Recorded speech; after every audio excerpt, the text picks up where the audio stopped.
Imos con algo de atraso neste inicio, que quixemos poñer cedo porque a xornada é densa, pero, bueno, xa vedes a que está caendo e as dificultades que cada un de vos tivestes en chegar aquí, e algúns máis que aínda están vindo que se incorporarán, pero xa non podemos atrasar máis o comezo desta sesión sobre violencias. Todos os anos, desde, Carme, debes saber, 8 anos, vimos cada ano celebrando unha xornada de arredor da violencia de xénero, sempre de arredor dun distinto tipo de violencia, non?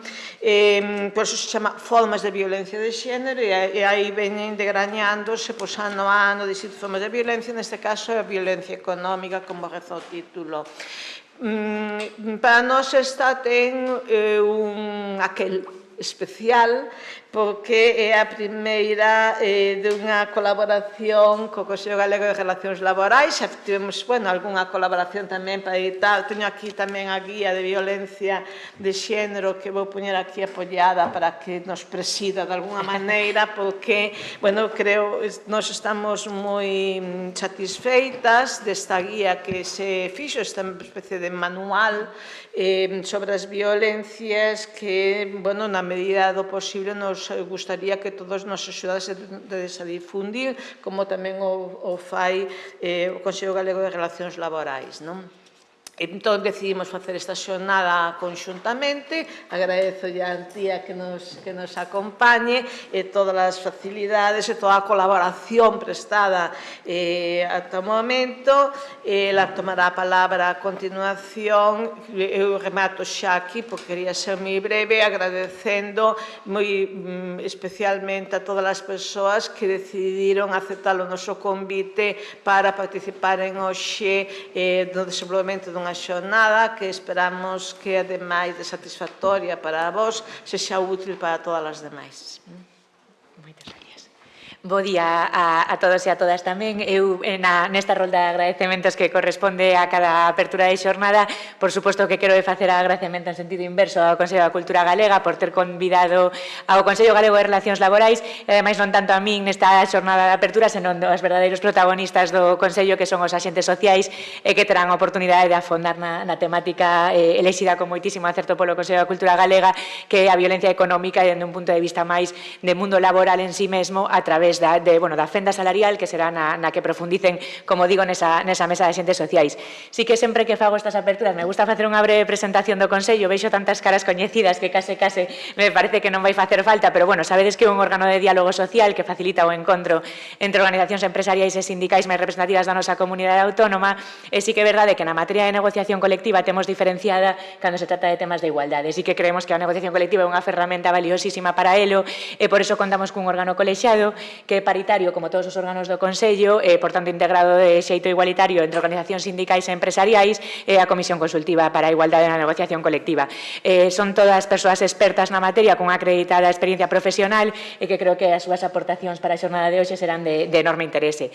Entón, pola miña parte, pois reiterar eses agradecementos, sobre todo ao Consello de Cultura Galega, porque entendo que crear espazos que invitan a reflexión e o intercambio de pareceres máis nun tema que ten como un obxectivo común, que é conseguir e acadar esa igualdade de trato, pero tamén a eliminación de todo tipo de violencia, pois vai ser de enorme interese e de enorme utilidade. Por suposto, agradecer a todos os intervintes, a todos os relatores, que son de auténtico luxo, elexidos para cada unha das partes dun programa que de verdade creo que está super completo e elaborado de xeito multidisciplinar, aínda que si enmarcado nun mundo que nos toca máis de cerca, como é o das relacións laborais, pola parte que afecta.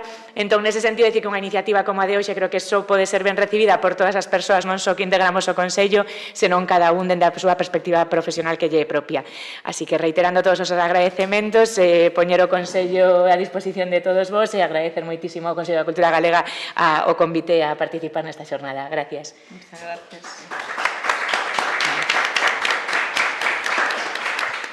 Bo día, pois tamén agradecementos a todas as persoas que estades aquí, e desde logo que as dúas presidentas, tanto do Consello Galego de Relacións Laborais como desta Casa, do Consello da Cultura Galega, por facer viable sempre chegar a acordos e tratar os temas de igualdade. Dende fai 8 anos é certo que cada novembro analizamos un tipo de violencia. Como sabedes, e despois o comentaremos ao longo das jornadas, os tipos de violencia son múltiples, pero se cadra dado que falamos moito de violencia vicaria, de violencia sexual, de ciberviolencia, a violencia económica é a máis invisibilizada e naturalizada. Pasa completamente desapercibida. E nos queremos, ademais, que quisemos poñer o foco, quero agradecer moitísimo, dende logo, a participación de todas e de todos os ponentes e dos asentes sociais, porque son persoas que levan moitos anos traballando nesta materia. Porque nos atopamos dificultades para entrar no mercado laboral, dificultades para permanecer no mercado laboral e dificultades para ascender nese mercado laboral e despois moitas dificultades se esa muller sufre calquer tipo de violencia de xénero, porque, como reza o cartel que preside a xornada dentro da campaña de violencias en negro, decidir a liberdade pasa por unha independencia económica, porque a violencia económica é un control psicolóxico, é un control económico, é non deixar que desenvolvas unha vida propia e tamén se converte en unha violencia vicaria, porque é un control das mulleres a través da economía ou do sustento dos propios fillos e fillas. Dos poucos datos de aí, porque efectivamente tanto a nivel europeo como de Estado é a menos analizada, a que contamos con menos, datos fiables ao respecto, pero basándonos na última enquisa realizada polo Ministerio de Igualdade, pois alrededor de un 11% das mulleres no Estado ao longo da súa vida van a sufrir violencia económica. É unha cifra bastante importante. E, ademais, en xeral, de todas estas mulleres, casi o 100%, o 97%, sufren un control e violencia psicolóxica. Ademais, tamén quisemos poñer fincapé no que significa o sabotaxe laboral que se vive dentro das propias relacións de violencia machista, pero que empezamos a ver agromar caras xeracións máis novas, caras mozas, non? Un discurso que aflora respecto de, a conciliación parece que non é doada, as administracións non están poñendo os recursos necesarios para que se leve adiante e moitas mozas abandonan os espacios laborais, co que implica despois no seu no currículum, o que significa despois, laboralmente para ascender ou incluso para a súa xubilación. Por tanto, a violencia económica xa recollida na Lei Galega dende 2007, pero coas dificultades legislativas, como seguramente o magistrado se nos poñerá de relieve, para que este recollida como delito no Código Penal, pois leva que sexa unha violencia ca cal se convive, pero que as víctimas de violencia de xénero conviven con esta violencia incluso despois da separación e do proceso, porque a través dos pagos das pensións, dos pagos alimenticios, pois esa relación cos seus agresores sigue presente.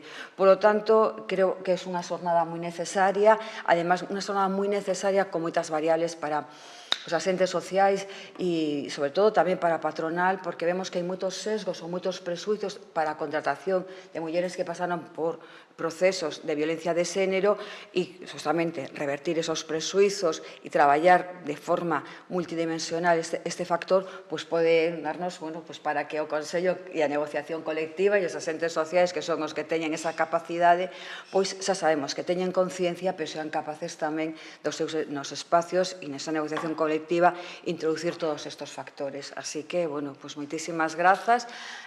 Grazas tamén ás persoas que sei que non puderon vir e que nos van a seguir en directo, e todo este material vai a quedar grabado, que agardamos que despois tamén sea unha fonte de análise para seguir afondando na violencia machista e en todas as súas tipos e formas como é a violencia económica. Moitas grazas.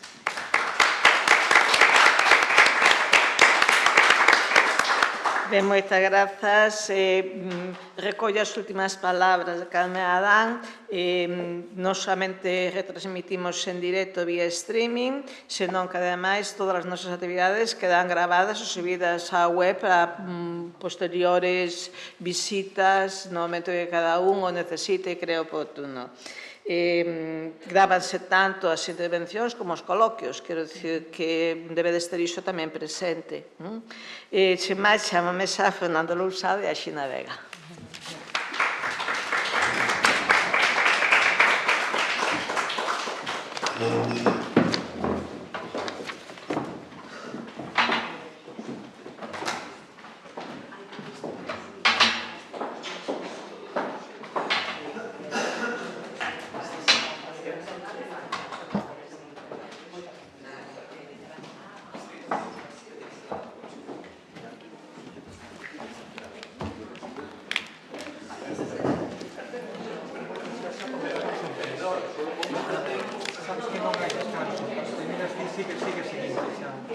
Como?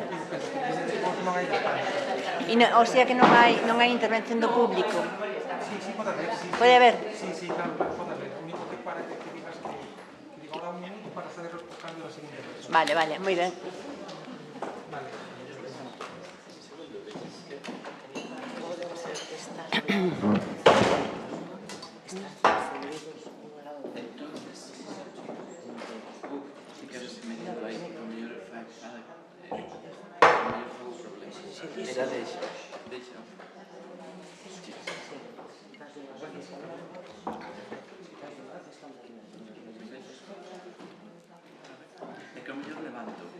Vale, moi ben. Iso xa é un nivel profesional de comunicación. Bueno. É moi diferente. Un prazer. Sí, personalmente. A verdade é que estou encantada de presentarte. Bueno, eu encantado de que me presentes tamén. Bueno, podemos empezar xa, non? Bo día, iso, grazas por vir, con todos os elementos en contra, pero aquí estamos para aprender moito, sen dúbida, e para poñer as palabras máis precisas nun elemento que é complexo e que é un marasmo. Vou citar un par de sentenzas, de frases do noso convidado. Tratar igual o que é desigual produce injustiza. O dereito debe mirar a realidade, non abstraerse dela. E tamén di, o dereito non é só técnica, é tamén mirada, conciencia e responsabilidade social. Creo que son dúas citas que xa con isto realmente, isto é todo un programa, non? De mellora social, de mellora de todos.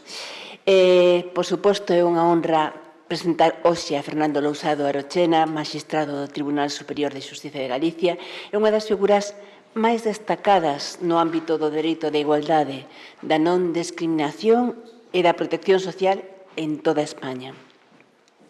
Licenciado en Dereito pola Universidade de Santiago de Compostela, especialista en Dereito do Traballo e da Seguridade Social e formador en materia de igualdade e dereitos fundamentais no Consello Xeral do Poder Xudicial, Lousada combina unha sólida trayectoria xurídica coa vocación de facer do dereito unha ferramenta, como vimos, de transformación social. É autor de numerosas publicacións, entre elas Xustiza con ollos de muller e a igualdade de xénero no emprego público, nas que defende unha idea central, que o dereito, para ser xusto, debe incorporar a perspectiva de xénero como criterio interpretativo e como deber institucional. Nun dos seus textos máis coñecidos afirma: a igualdade non é un luxo do dereito, senón o seu corazón. Sen ela, o dereito perde o seu sentido da humanidade. E esa idea percorre toda a súa obra e toda a súa práctica xudicial tamén. Entender que a neutralidade xurídica pode perpetúa, de feito, desigualdades, e que o labor do magistrado é facer visible aquilo que o sistema tende a agochar. Nese compromiso co cambio social, para min, a súa figura evoca inevitablemente a de Ruth Bader Ginsburg. Vénseme enseguida a cabeza cando penso en Fernando. Como sabedes, a xuíza do Tribunal Supremo dos Estados Unidos, que é o símbolo universal da loita pola igualdade. Ginsburg dicía que os dereitos non se conceden, que se conquistan caso a caso, persoa a persoa. E algo moi semellante poderíamos dicir de Lousada, que a súa trayectoria é unha conquista continua da igualdade no ámbito xurídico e no ámbito social. O magistrado Lousado ten sido pioneiro en introducir no dereito laboral e social unha lectura con perspectiva de xénero e enfoque antidiscriminatorio, aplicando o principio de igualdade non só como regla formal, sino como mandato de interpretación. Defende que o dereito debe mirar a realidade con ollos abertos e recoñecer que as normas aparentemente neutras poden ter efectos desiguais sobre as persoas, tanto mulleres como homes. Neste sentido, sostén que a función xudicial non é aplicar o dereito en abstracto, senón facelo vivir nas circunstancias concretas, corrixindo as desigualdades estructurais que impiden unha igualdade efectiva.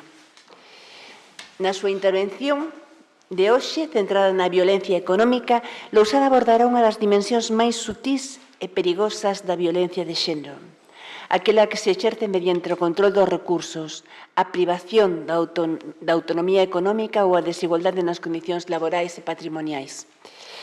El mesmo ten subliñado: sen independencia económica non hai liberdade real.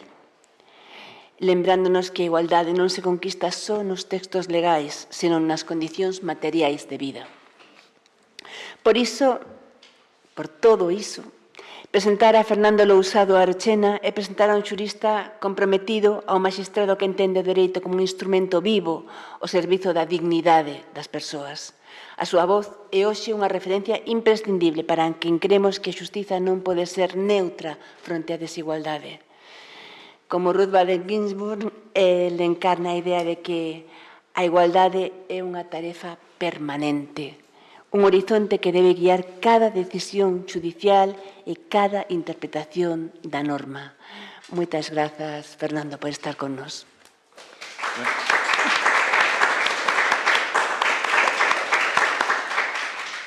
Bueno, o primeiro que teño que decir é que sempre é un gusto colaborar co Consello da Cultura e graciñas pois as presidentas do Consello da Cultura, neste caso tamén o Consello Galego de Relacións Laboral e Carmen Adán por terme convidado.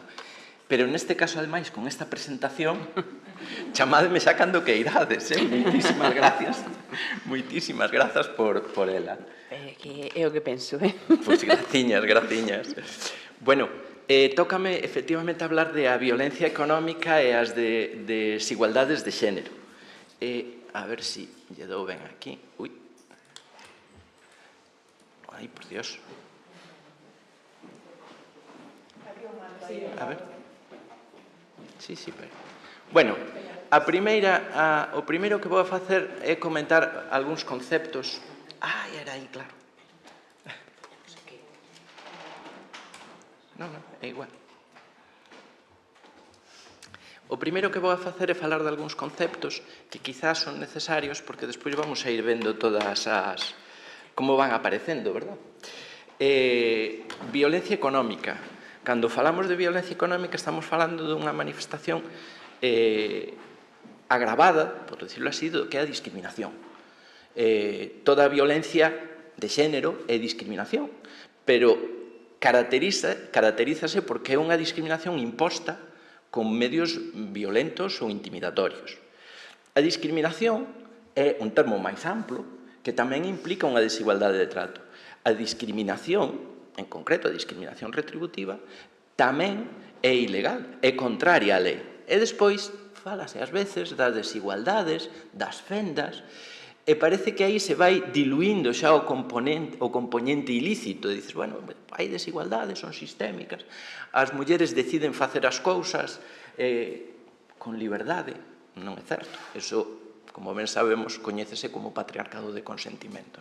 Algúnas decisións que se adoptan dentro dun sistema patriarcal. Non se pode falar propiamente dunha liberdade. Estas formas de falar, estas últimas, de fendas e tal, claro, é a que lle gusta en concreto pois a ao informe que fai todos os anos pois o Foro Económico Mundial. Fai todos os anos un informe de fendas de xénero a nivel mundial, e claro, falar de violencias, falar de discriminacións, ao mellor é un pouco máis forte, tamén falan delas, pero do que sempre falan é o gender gap, ou a fenda de xénero no mundo, e que toma en consideracións 4 cuestións: a participación económica, os logros educativos, empoderamento público e saúde e supervivencia. Tardaremos, di, 123 anos en alcanzar a paridade de xénero, é o que nos di este informe. Eu teño miñas dúbidas. Penso que a paridade de xénero, como a estamos pensando, como a imaginamos, non a vamos a alcanzar nunca. Sempre vai haber discriminacións, é como plantexar que vamos a ter dentro de 123 anos un mundo sin delitos. Non vai haber un mundo sin delitos. O que temos que conseguir é loitar máis eficazmente contra esas situacións. Por tanto, estas afirmacións a min sonanme sempre un pouco... Bueno, porque os saibades, España está no posto 12 no último gap. O que pasa que, bueno, eu tampouco creo moito nestes listados. A min aparecenme estados moi subidos na listaxe que non son democracias. E se non son democracias, a min dubido moito que os datos que faciliten para facer isto sexan datos transparentes e reais. Entonces, o deixo aí, nada máis.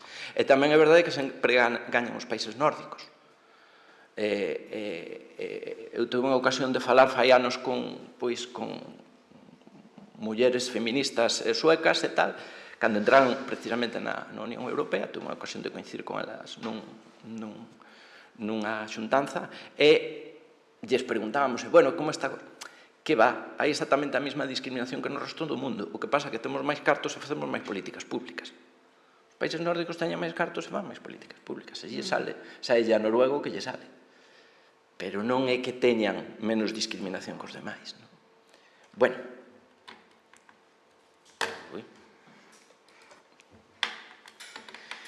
Bueno, entón, vamos a falar das distintas discriminacións e violencias económicas.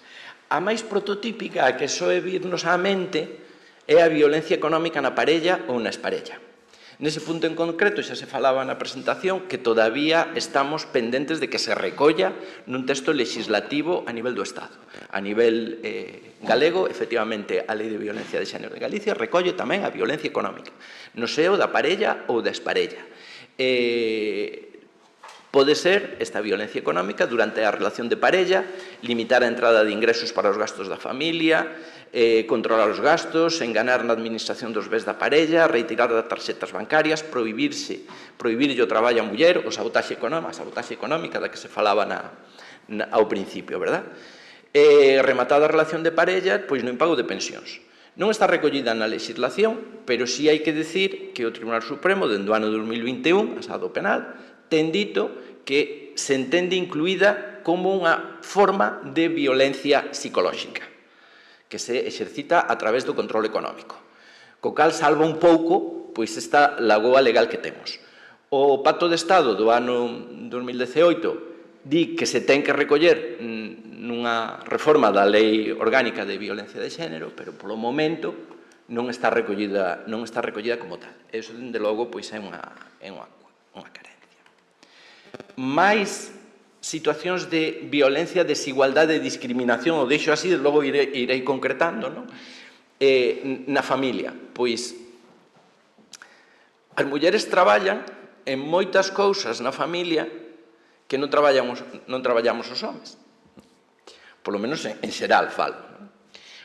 Asumen o traballo doméstico, asumen o traballo de cuidados de fillos, fillas e de persoas achegadas.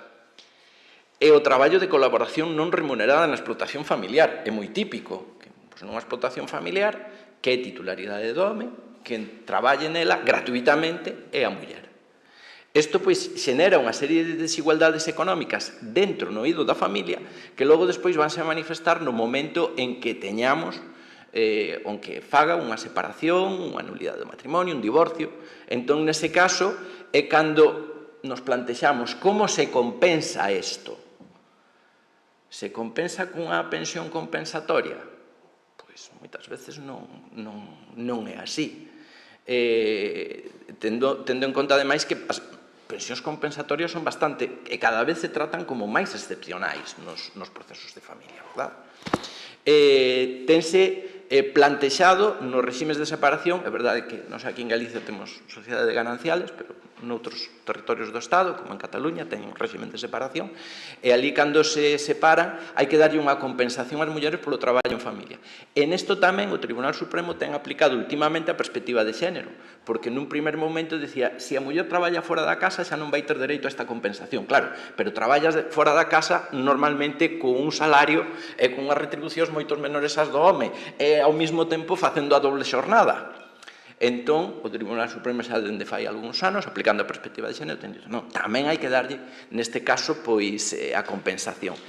Son unha serie de sentenzas, que non vou a detallar, pero sí comentar como se está empezando tamén a superar esta cuestión. Pero todavía quedan cousas pendentes, porque eu me pregunto, hoxe en día, claro, é un tema que ás veces levanta moitas ampollas. Eu podo dicir que isto xa se plantexou que entrase na Lei Orgánica do 2007, que tuve a oportunidade de que me escoitaran e de traballar nos traballos previos. Dicen, e que pasa cas cotizacións á Seguridade Social? Porque a Seguridade Social está cotizando ao home que traballa fora da casa, pero a muller non está cotizando. Noutros países, en Alemanha, pois existe o que se chaman eles o splitting de pensións, a división das pensións. Decir, cando chegas a unha situación de separación ou divorcio, che computan todo o tempo que a parella, os dous membros da parella, estuveron traballando, súmano e párteno pola mitad. E cada un se queda ca mitad das cotizacións que se fixeron constante matrimonio polos membros da parella. Claro, iso determina que as mulleres que non tuveron ou non traballaron pois a media xornada ou non traballaron directamente, pois acaben tendo posibilidade de quedarse cas mitades das cotizacións. Claro, isto é unha cousa complexa, porque, como se dixo, ou me dixeron a mí naquele momento, bueno, as cotizacións que non se lle toquen aos homes, que pode ser isto un problema, que non se xogue ca xubilación. Bueno, pero aí estamos outra desigualdade económica na familia, verdad? E que xenera estas cuestións. E dentro destas desigualdades económicas está, aquí o poño eu, a primeira delas que xa citei, pois é o traballo de cuidados, o escaso ou nulo valor xurídico dos cuidados. Totalmente. Pois xa digo, dime. O título do libro, sí. Bueno, é que efectivamente, pois esta é unha periodista económica sueca que publicou este libriño que é moi entretido. Entonces plantéxase, todos e todas coñecemos, porque en algún momento da nosa vida, no bachelerato, bueno, hemos escoitado falar da mão invisible da Adam Smith. A mão invisible é aquela que, pois, bueno, na economía, por que se move a economía? Por que se move o sistema económico? Pois polo egoísmo dos participantes no sistema económico. Entón, Adam Smith o exemplificaba, dicir, por que poido comer un filete hoxe para cenar? Pois podo comelo porque o gandeiro, polo seu egoísmo, quería gañar cartos e criou unhas vaquiñas, logo as levou o transportista tamén polo seu interese económico, pois tamén, e logo chegou o carniceiro tamén polo seu interese económico, non la vendeu, e tal, e tal. E gracias a todos eses, toda esa mão invisible de intereses, pois eu teño aquí o filete na cena. Claro, o que pregunta Catherine Marsal, que o vedes no libro xa é, pero quen lle facía a cea a Adam Smith? Porque o filete había que preparalo, non? Bueno, xa vos fago spoiler, facía a nai, porque nunca chegou a casar, pero a nai non entraba na ecuación. Non entraba na ecuación. O valor do traballo da nai era cero. Era cero. Mentres que o valor do traballo de todos os demais tiña un valor económico, verdad? Isto leva a que, en xeral, os coidados non están reflectidos nos indicadores da riqueza nacional. Non están reflectidos. Isto, os economistas fan chistes, a mí, os chistes dos economistas fanme gracia regular, pero bueno. Pero veñen a decir, a ver, si de pronto eu teño unha criada que me está atendendo a casa e lle estou pagando 1.000 euros, eses 1.000 euros pasan a ser riqueza nacional. Pero si me caso con ela, a riqueza nacional baixa, porque vou deixar de pagar os 1.000 euros. Dices, bueno. Tamén contan o caso, isto contaba Paul Samuelson, que foi Nobel de Economía, que decía, en 2 unidades familiares traballan somente os homes, ganan, pensemos, 2.000 euros cada un, e as mulleres non traballan e fan os traballos da casa. Estas 2 unidades familiares aportan a riqueza nacional 4.000 euros. Pero, se a muller de unha das casas deixa de traballar nesa casa e pasa a ser empregada do fogar da outra casa, e a desa outra casa pasa a ser empregada do fogar de primeira, e a cada unha lle pagan 1.000 euros, resulta que a riqueza nacional van ser 2.000 máis 2.000 máis 1.000 máis 1.000, 6.000 euros. Estamos facendo cousa distinta. Se está traballando máis ou menos nun... Non. Pero, como non contan, pero pasan a contar cando...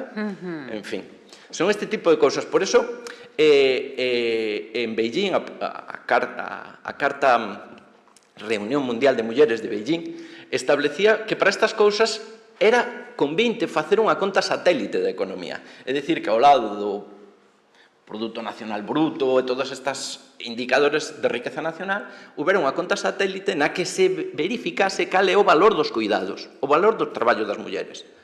E que, mentras iso non o tuéramos, non íbamos ter a visibilización do que fan as mulleres. Iban a seguir invisibilizadas. Debo dicir que na Lei de Igualdade Galega, no 2007 introduxose e se introduce tamén na de 2023, está obligado que a Administración Pública Galega faga esta estatística, unha conta satélite da economía. Non a fixo nunca. Hai algunha experiencia no Estado, é verdade, no País Vasco e en Cataluña, pero tamén teño que dicir que a fan así de cando en vez estas estatísticas. Bueno, non estaba mal que o fixeran. E logo, xa os cuidados tamén teñen relevancia pois no dereito de familia. Acabo de comentar o caso pois do suposto de como se teñen en conta os cuidados logo nos procesos de separación ou divorcio. Pero tamén no dereito do traballo deberían terse en conta. Eu aquí vos poño a definición de relación laboral que ven no Estatuto dos Traballadores. O Estatuto dos Traballadores di que a relación laboral, porque a veces preguntámonos onde está a discriminación, a desigualdade, a fenda, chamémoslle en xeral, onde está no Estatuto dos Traballadores? Normalmente nos vamos á fenda salarial, o artigo 28, os dereitos de conciliación, o artigo 37, o 34.8, en fin, a unha serie de artigos. Pero non nos damos conta do artigo 1. O artigo 1 di que será de aplicación aos traballadores, o Estatuto dos Traballadores, que voluntariamente presten os seus servizos retribuídos por conta allea e dentro do ámbito de organización e dirección de outra persoa física ou xurídica denominada empregador ou empresario. Retribuídos. Que é o que se retribúe? Pois, ao fin e ao cabo, o que decía Adam Smith, que daba valor á economía. E os cuidados non a dan. Entonces, quedan fora do Estatuto dos Traballadores. Non quero dicir con isto que teñan que entrar no Estatuto dos Traballadores, pero que sí, que se lles teña que ter unha consideración. Eu lembro, por olvidar, que no ano 1997, unha lei de reforma da Lei de Seguridade Social establecía, nunha disposición adicional, que no prazo dun ano o Goberno presentará un informe e unha proposta legislativa para ver se as mulleres que traballaban na casa podían entrar no réxime especial de traballadores autónomos. Que foi deso? Nunca máis. Bueno, pero as mulleres tamén, e aquí recollo pois unha cita de Concepción Arenal, non? Pero as mulleres, o seu destino era traballar na casa e gratis. Eso xa o vimos, non? É gratis, sin visibilización do seu. Pero, entón, isto determinou pois que incluso as políticas legislativas das épocas, no réxime franquista, dende logo, foi, nese aspecto, pois, paradigmático, digámoslo así. A idea era que as mulleres tiñanse que adicar á casa. Entonces, o Foro dos Traballadores poñía que o Estado liberará a muller da fábrica e lle permitiría volver a facer o que ten que facer de sempre. A ver, isto era o réxime franquista, pero era igual en todo o mundo, unha das sentenzas máis citadas do Tribunal Supremo dos Estados Unidos foi unha sentenza que se dictou nun caso en que unha muller quería ser abogada, chegou ao Tribunal Supremo, e o Tribunal Supremo dixo que non, que os estados decidiran o que quixeran, como acaba de facer co aborto, que decidan o que queiran.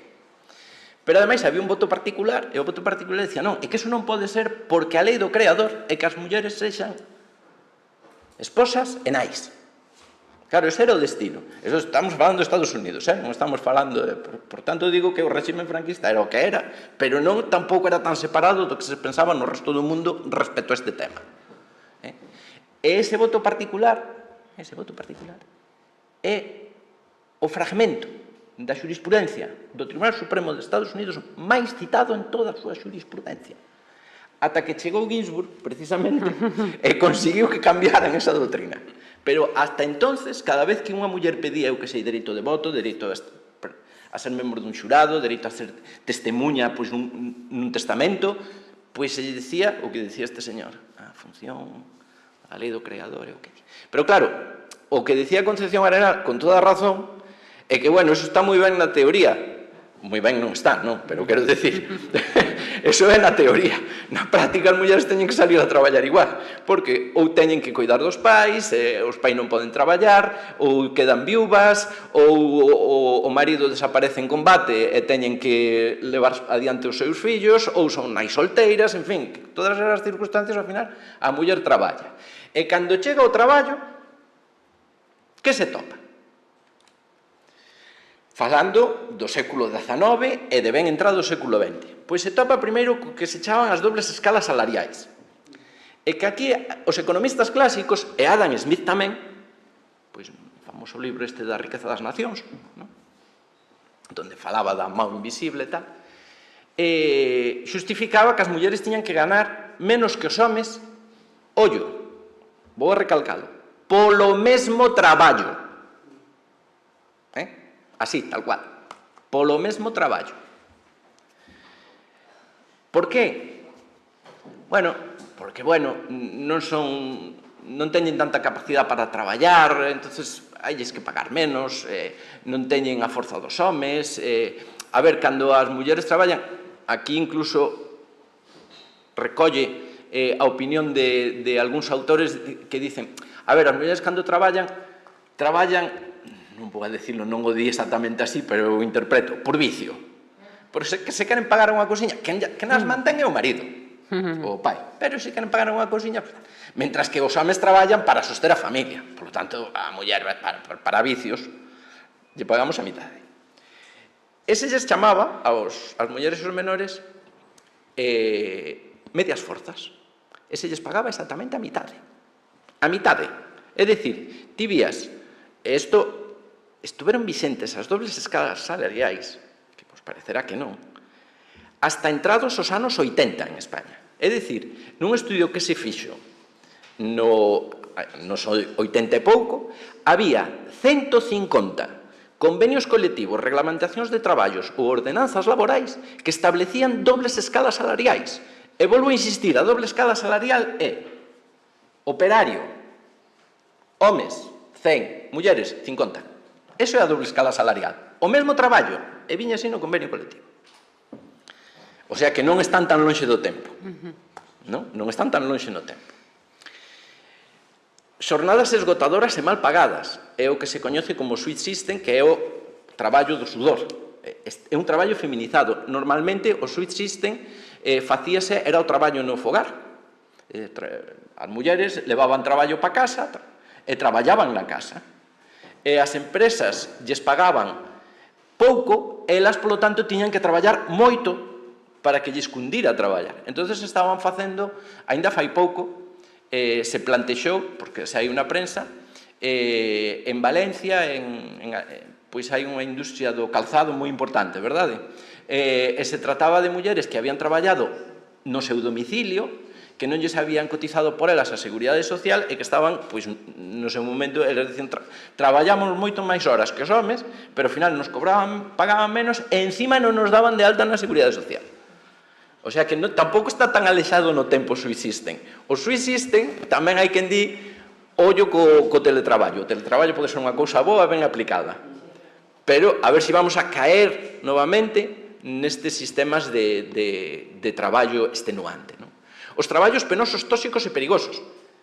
A ver, isto parece contradictorio, porque se dimes es que lles pagamos menos porque as mulleres son menos capaces, son inferiores físicamente, en fin, como teñen toda esa serie de consideracións, como os vamos a mandar os traballos penosos, tóxicos e perigosos? Pois sí, se lles mandaba. Traballo interior das minas. Como era, teóricamente, as mulleres teñen menos envergadura en xeral, e tamén se mandaban nenas. Estamos falando daquelas épocas. Pero non deixa de ser certo que, por exemplo, é interesante algunhas das primeiras reclamacións salariais, bueno, das primeiras non, algunhas das reclamacións salariais que se fixeron, digo primeiras porque se fixeron despois da creación da Unión Europea, da antigua Comunidade Económica Europea, que se fixeron foron en Bélxica nunha fábrica de armas, a fábrica de armas belga, que as mulleres traballaban nas máquinas, é dicir, facendo as armas, e os homens traballaban limpando. Ganaban máis os homens que as mulleres. Cando debías dicirte, a ver, pero non é o normal, bueno, non é o normal conforme ao patriarcado, non? O sistema patriarcal, que os homens na cadea de produción, como están na cadea de produción, gañen máis que as mulleres que non están na cadea de produción, pois están en oficinas, atendendo ao público, limpando, non? Pois este caso era ao revés, e os homens ganaban máis que as mulleres, pero despois hai vídeos en que se ve como traballaban, era algo impresionante, porque tiñan que engrasar as máquinas, e para engrasalas, sin luvas, nin nada, collían, tiraban o aceite e o expandían así. Esa era unha das tarefas que tiñan. Traballos precarios no sector informal da economía. Home, que falar deso xa? Pois, evidentemente, as mulleres, polas propias circunstancias, a veces, dos estereotipos de que non da presión que se ten sobre elas para que non traballen fora da casa, ou as leva a que, cando traballan fora da casa, o fan en traballo a tempo parcial. E o traballo a tempo parcial, outra vez, é un traballo discriminado. Decía unha feminista sindicalista alemana, dicía unha cousa moi curiosa. Dicía, despois de moitas décadas de loita feminista e de loita sindical, conseguimos, por fin, que as mulleres poidamos subir a barcos que se afunden. É dicir, chegamos aos traballos e parece que en canto chegamos aos traballos a calidad, as condicións de traballo van a menos. Ou xa nos deixan pasar porque xa están indo. Xa están indo a menos, entón, veña, aquí deixamos entrar as mulleres, xa non vale a pena que entremos homes neso. E bueno, aí está. E logo o acoso sexual tamén é violencia de xénero. Tamén se toparon con acoso. É verdade que o acoso sexual non se teorizou hasta os anos 70 polas feministas americanas. Non se teorizou hasta entonces. E claro, ao que non se lle pon nome, non existe. Eu vou facer un matiz. Parece que non existe, pero existe. Está invisible. Entón nos topamos con que efectivamente ao longo do século XIX, e o podemos ver porque foi algo que pasou en Estados Unidos, pasou en Francia, pasou tamén en España, moitas das primeiras folgas que as mulleres, tamén cando falamos do dereito de folga, parece que estamos vendo sempre o estereotipo nos leva a homes reclamando, traballadores fornidos reclamando. As mulleres teñen unha historia no exercicio do dereito á folga moi potente. E vos diría que entrades en ela. De feito, o 8 de marzo está declarado como tal Día Mundial da Muller Traballadora por unha folga que determinou que, bueno, houbera un incendio e morreran moitas mulleres ali en Estados Unidos, nun incidente. Teñen moita, si se lle bota, si botamos a historia atrás, en España tamén, as cigarreiras das fábricas de tabacos, miña avoa foi cigarreira na fábrica de tabacos de Coruña, tiñan unhas condicións laborais moi boas, que era inusual eso, no traballo feminizado era inusual, porque as primeiras folgas tamén foron de cigarreiras. Entón, a reivindicación ten moito que ver, pero ás veces, pois, bueno, no século XIX, tanto en Francia como en Estados Unidos están registradas folgas de mulleres por os abusos sexuais que se cometían por parte dos xefes e dentro da fábrica. Co cal non é un episodio, por se dicía, parece que non existe. E, bueno, dentro das, digo así, violencias, discriminacións, desigualdades e fendas económicas no mundo do traballo, porque todo isto que se toparon as mulleres cando tiveron que traballar fora da casa, nos levan ou se soen cuantificar na fenda salarial. O 22 de febreiro é o Día Europeo da Igualdade Salarial, é así porque se supón que o que teñen que traballar as mulleres para gañar o mismo que traballan os homes en un ano, é un ano máis ata o 22 de febreiro do ano seguinte. Por eso escolleuse esa data. Pero que é a fenda salarial? E que mide? Porque é interesante saber que mide, porque estamos sempre falando da fenda salarial, e para eso, bueno, hoxe en día parece que está no 11 e pico do 12%. É bastante, subiu un pouco porque estaba no 19 antes da pandemia, subiu incluso un pouco máis, pero despois din que está baixando. Bueno, as estadísticas hai que tomalas todas con moita precaución por o que comentaba ao principio, non? Todo, hai que ver os datos, os sistemas de cálculo, os ámbitos de poboación, e claro, hai distintos sistemas de cálculo da fenda salarial. Vades a convidar comigo o que se utiliza non é un depurado. Se colle o que están gañando as mulleres de promedio por hora, se fai un promedio anual do que ganan as mulleres por hora, e se fai un promedio anual do que ganan as mulleres, os homes, perdón, por hora. Entón, a partir de aí, sae, pois, ese 12%. Pero o método de cálculo é distinto se nos collemos todo o que ganan todos os homes do Estado e todo o que ganan todas as mulleres do Estado. E todo o que ganan os homes do Estado o dividimos polo número de homes que traballan. E o que ganan todas as mulleres do Estado dividimos polo número de mulleres que traballan. Claro, as mulleres traballan a tempo parcial, traballan a veces con reducións de xornada, con excedencias, etc. Entón, constan como traballadoras, pero non ganan nada. Así, a cuantificación se dispara. E os chamo a atención sobre outra cosa, o ámbito da poboación que se toca. A fenda salarial, tal como está calculada, non ten en conta o emprego do fogar. En toda Europa, non é que en España o fagamos así para maquillar a cousa. Non, en toda Europa. Se tuvera en conta o emprego do fogar, me parece que a cousa igual baixaba, subía un pouco, verdad? Bueno, por iso digo que todas este tipo de estatísticas hai que tomalas sempre co que son. Hai que mirar o que ten detrás a estatística para velo. E despois, ademais, a fenda salarial non ten... é fenda salarial. Non é fenda retributiva, explico. O salario é unha cousa e tamén, cando traballas, che poden pagar retribucións extrasalariais. Por exemplo, dietas. Vas a traballar, os que estades no mundo do traballo saberedes,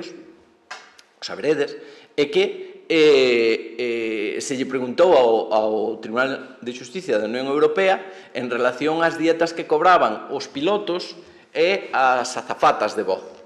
Claro, as azafatas de voo tiñan menos dietas. Bueno, eu debo decir que tiña... O Tribunal de Xusticia dixo que non había discriminación neste caso, pero bueno. Eu estaba moi pendente da sentencia, porque resulta que aos magistrados temos unhas dietas que son menores que as que teñen os magistrados do Tribunal Supremo. Se supón porque comen mellor ou algo, non sei. En fin, están mellor alimentados. Entón, estábamos moi pendentes na carreira judicial a ver o que decían, que ao mellor, tendo en conta, ademais, a feminización que hai na carreira judicial, tamén se podía enfocar incluso por discriminación sexista. Cales son as causas próximas da fenda salarial? Logo falarei un pouco das... Pero, pois son, basicamente, tres. Puxen aí, bueno, a discriminación retributivas, que poden ser directas ou indirectas, as discriminacións sistémicas e as outras fendas, a repercusión de outras fendas sobre a fenda salarial. Se calcula que somente un tercio da fenda salarial é discriminación retributiva no sentido, no senso, en que se define a discriminación nas nosas leis. Que, bueno, isto digo tamén entre paréntesis para que se teña en conta. Non é un auditorio de xuristas, pero cando é un auditorio de xuristas, eu sempre lles digo, tende cuidado que a discriminación non é un concepto xurídico, é un concepto social. O único que facemos os xurídicos é ferramentas conceptuales para que toda a discriminación social sea discriminación xurídica. Porque se as ferramentas conceptuales que temos non son boas, pois ao final a discriminación social vai ser así e a discriminación xurídica vai ser así. Isto en gran medida sigue pasando, sigue ocurrindo. É dicir, por eso eu distinguí ao principio discriminación, desigualdad, fenda. Si nos vamos a poñer puros conceptualmente, todas as desigualdades e as fendas son discriminacións. O que pasa é que xurídicamente, cos conceptos de discriminación que temos, non os podemos calificar de discriminación. Xurídicamente, pero son discriminacións sociais. Cando consigamos que todas sean discriminacións xurídicas tamén, pois haberemos dado un paso moi importante, non? Bueno, por eso digo, solo un tercio se calcula que se puderan considerar discriminacións retributivas. O resto son discriminacións sistémicas, desigualdades ou consecuencia de outras fendas, non? E poño exemplos de discriminación salarial directa. Bueno, as dobles escalas profesionales, tal como se concebiron na época, eran dobles discriminacións salariais directa. O home ganaba o doble da muller polo mesmo traballo.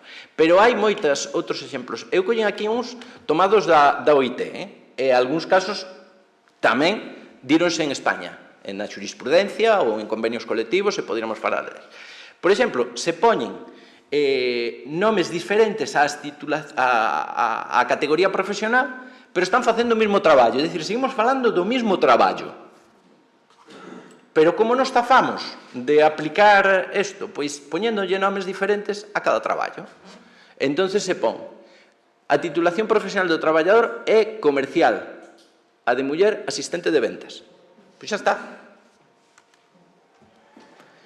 Fan o mesmo? Sí, fan o mesmo. Pero a do home é subdirector, a da muller asistente do director, a do home técnico, a da muller operadora, a do home xestor de información, a muller bibliotecaria, o do home director de oficina, a muller supervisora de mecanografía, o home xastre, a muller costureira, o home auxiliar de voo, a muller azafata, o home asistente personal ou administrador, a muller secretaria, o home chef de cociña, a muller cociñeira, ou o home conserxe e a muller limpadora.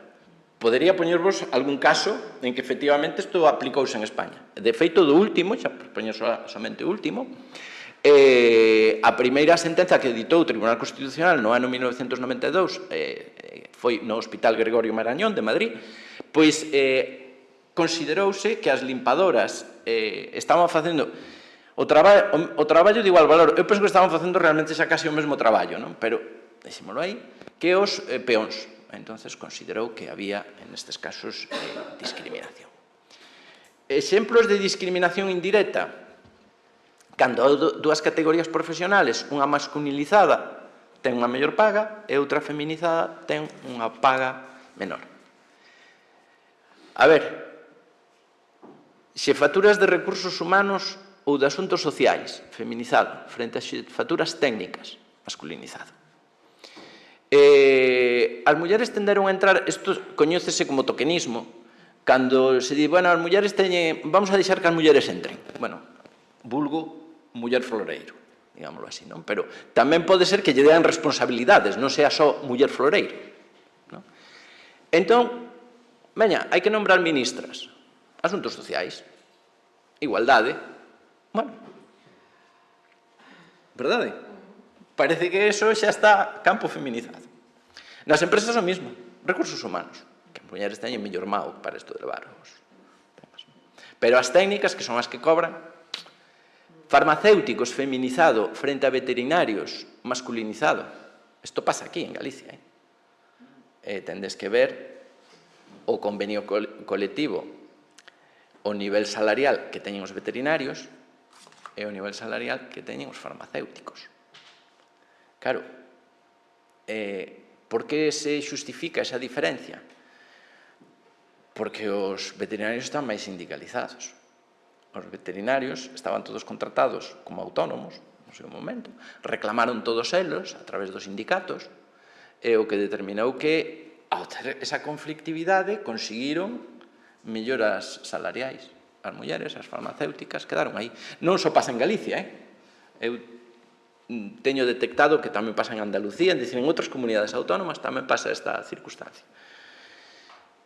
O caso levouse a xusticia, pero non saiu adiante, pero bueno, todavía está. Cuidadores en centros xeriátricos, feminizados, frente a gardas de seguridade, masculinizado. Supervisores de comedores escolares, feminizado, frente a supervisores de parques, masculinizado.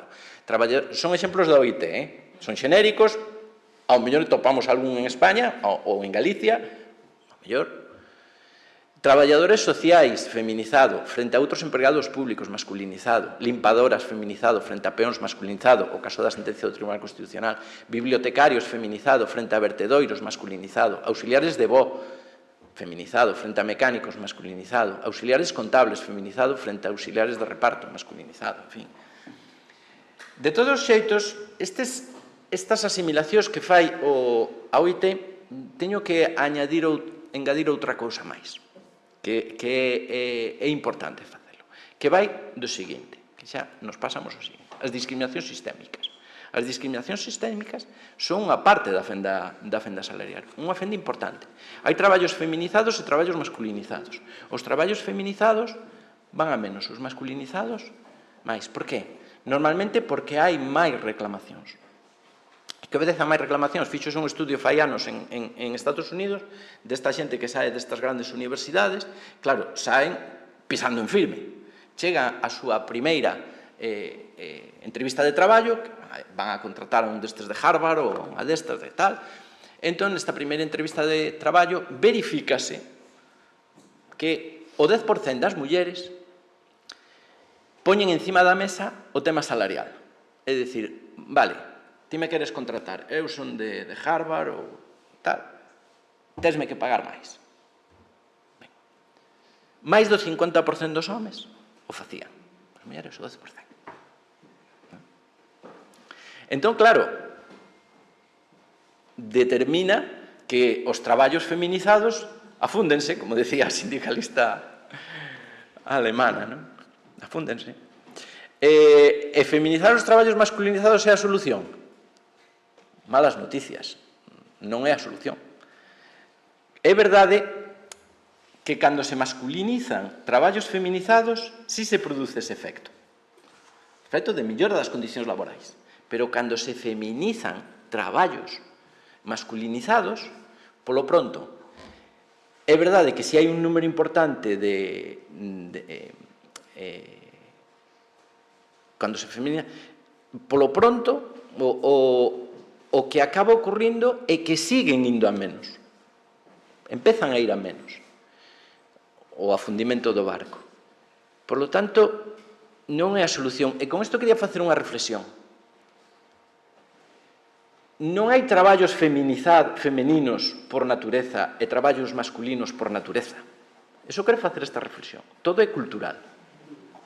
Entón, o que ocorre é que traballos que están feminizados nunha cultura, noutra poden estar masculinizados. Pero é curioso que os traballos que están masculinizados siguen gañando máis, sendo o mesmo traballo que na outra cultura está feminizado, van a ganar máis cando está masculinizado que cando está feminizado. O tema dos farmacéuticos e os veterinarios. No Reino Unido, ao parecer, pasa ao revés. E chegou un asunto ao Tribunal de Xusticia da Unión Europea fai 30 anos ou así. E ao parecer pasa ao revés. Por qué? Porque ali os farmacéuticos están masculinizados e os veterinarios están feminizados. Entonces, estamos xogando sempre con dicir, que hai... Non, é na nosa cultura. Pero cando cambian as tornas, sigue sendo o mesmo plantexamento. Cando entran as mulleres, baixan para baixo, e cando entran os homens, suben para arriba. É máis, é verdade, é certo que isto é un fenómeno que se coñece como escaleira de cristal, é certo que cando entran homes nun traballo feminizado, home, ten que haber unha masa crítica de homes que reivindique, non? E que cando somente entran un ou dous, pois non xeran esa masa crítica para poder reivindicar. Pero curioso, nestes traballos feminizados, ese un ou dous homes que entran promocionan máis rápido que todas as mulleres. Eso se coñece como escalera de cristal. E, bueno, con todo isto, estas discriminacións sistémicas proxéctanse sobre a fenda salarial. A precariedade e a feminización, pouco teño que falar dela, xa me tal, e tampouco quero pasarme moito de tempo, pero vamos a intentar decirlo todo o que traía non, pero precariedade e feminización. Pero a idade, a fenda salarial varía ca idade. Cando os homes e as mulleres saen da universidade, ou saen ao mercado de traballo, sin ser da universidade, non? Mais ou menos é igual. Non hai fenda salarial apenas. En España, calcúlase sobre 1%. Eso é como se non existira, estatísticamente falando, non? Como se non existira. E de feito, eso leva que a xuventude normalmente pensa que isto da desigualdade é unha cousa dos carrozas, dos de atrás, dos maiores. Claro, despois a cousa é que a fenda salarial vai crecendo co tempo. E por que vai crecendo a fenda salarial co tempo? Bueno, por unha serie de fenómenos, basicamente, que ten que ver cas fendas do cuidado, que tamén falarei sobre elas, non? Pero chega un momento, a partir dos 60 anos, a fenda salarial aproxímase ao 40%. E claro, me diredes, e que pasa? As mulleres empezan gañando así? Non. É que as mulleres van subindo, pero os homes suben así, exponencialmente máis.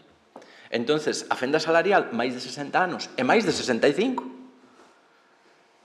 pois, exponencialmente, se dispara. As directivas das grandes empresas, os altos cargos, etc., queixanse precisamente dese disparo que ten a fenda salarial. E despois os sesgos interseccionais que afondan nas fendas salariales. As mulleres migrantes, as mulleres con discapacidade, as mulleres rurais. Porque, a ver, un servizo de atención ao fogar lle pagan o mesmo, bueno, e se xa está, como diríamos, fora da economía formal, lle pagan o mesmo no rural que nunha cidade. E despois tamén obedece a fenda salarial a outras fendas que teñen repercusión salarial. A primeira máis importante é a fenda de cuidados, e teñen unhas repercusións retributivas moi importantes. Coñécese como dilema de Wollstonecraft. Wollstonecraft foi probablemente a primeira feminista moderna ou contemporánea. As mulleres teñen que decidir, bueno, compartiremos todos e todas que o traballo na nosa sociedade é o que dá a cidadanía plena. Se traballas, eres cidadán pleno. Se non traballas, se traballas máis nun traballo digno, como ten que ser, eres cidadán pleno.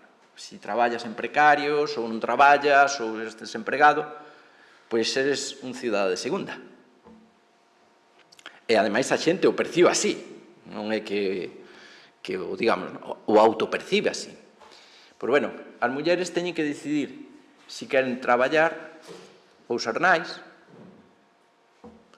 e malas noticias, se deciden traballar e non ser nais, ou se deciden ser nais e non traballar, e mesmo se optan por ese intermedio que é a dobre xornada, traballan a tempo parcial, logo traballan na casa.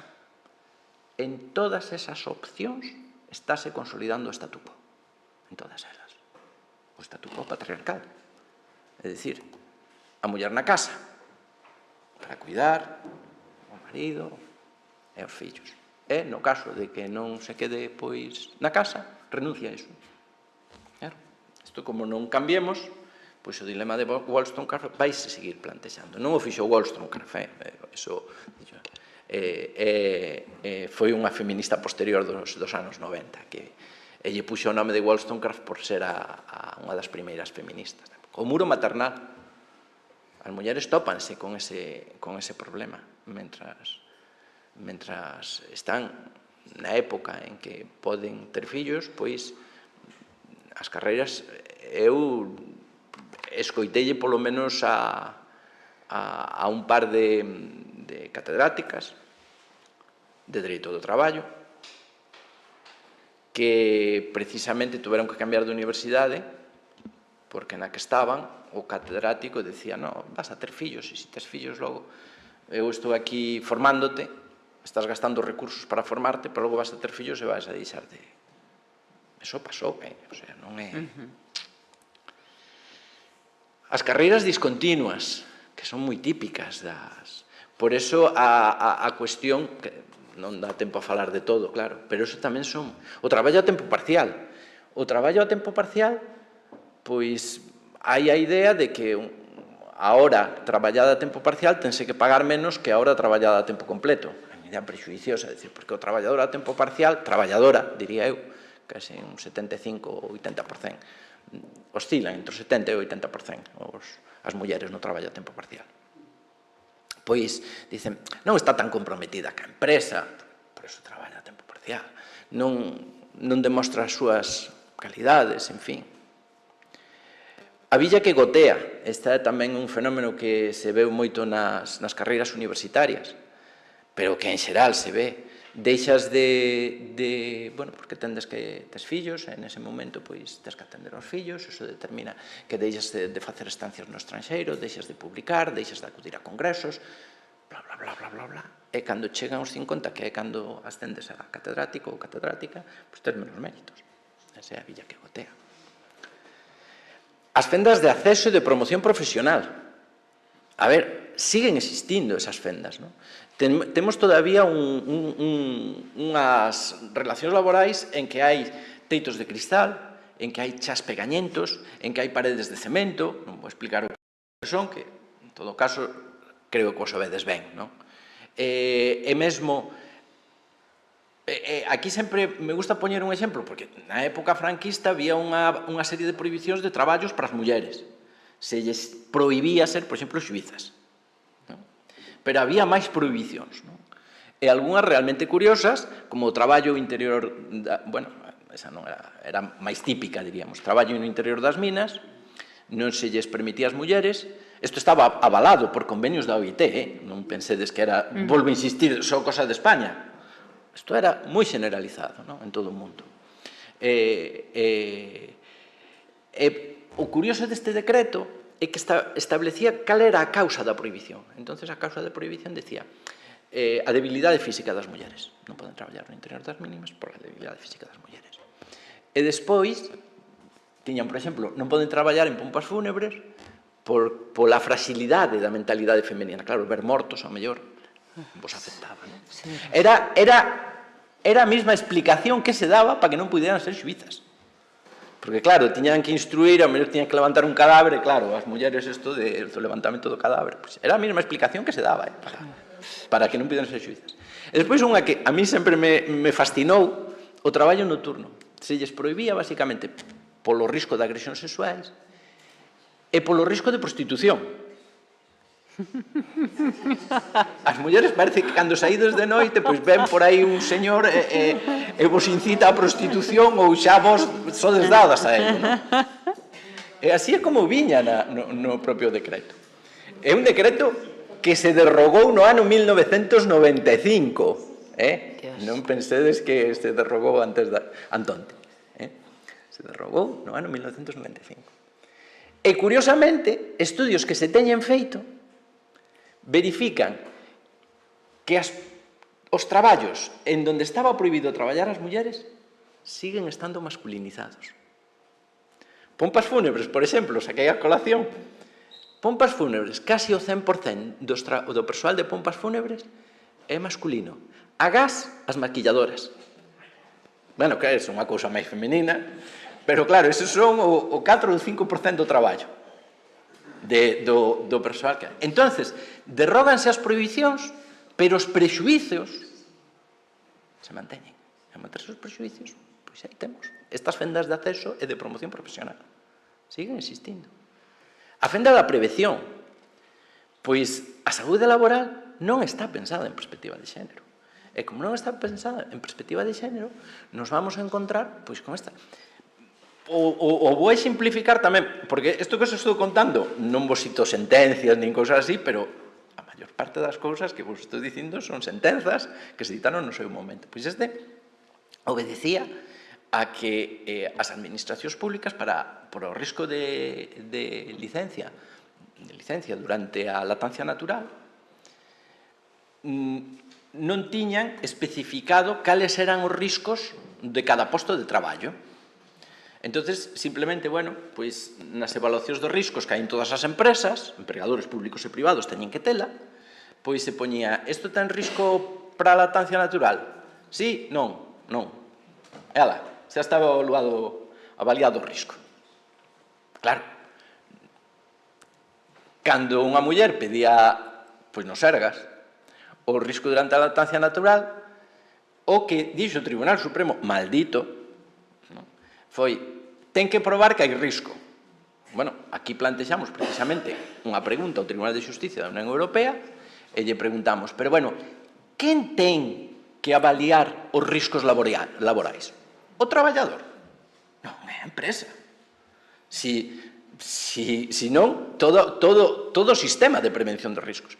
E non facelo neste caso en concreto, que está implicado un tema, é discriminatorio por razón de sexo. Foi o que se lle preguntado. E dixo, sí. Bueno, o Tribunal Supremo tuvo que dar marcha atrás e cambiar o plantexamento. Pero, bueno, son cosas que se conquiren pouco a pouco, que non é... E, justamente, eso estaba determinando que as mulleres estuveran, mentras os homes estaban entrando en postos de traballo cuxos riscos estaban perfectamente avaliados, as mulleres non. Porque había un risco que non o tiñan avaliado. Estaban entrando ao posto de traballo e non sabían si no caso de que tuveran fillos e foran a dar a lactancia natural, si iban a ter risco ou non iban a ter risco. Non o sabían. E teñen que saber. Bueno, o acoso sexual. Do acoso sexual tamén, porque o acoso sexual, é para conseguir sexo. Bueno, é para conseguir sexo, pero no fondo é para manter o poder. Eso é o acoso sexual. Hai unha película moi interesante que é En Terra de Homes, se a queredes ver, de Charlize Theron.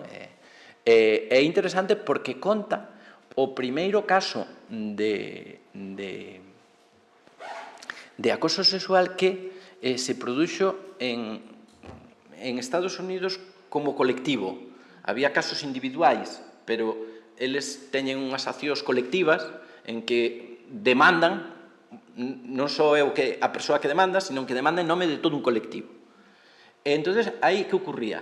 Pois era unha empresa que se dedicaba a extracción de minerais, era unha empresa que só tiña contratados homes.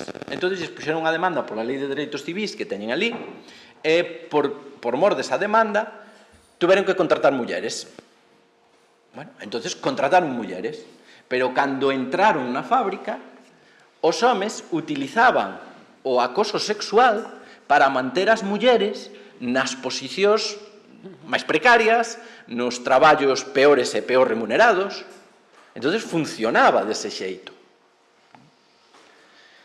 En fin, e logo a fenda digital. E xa estamos a falar tamén aquí das ciencias, tecnoloxía, enxeñería e matemáticas. Bueno, xa non me paro nesto.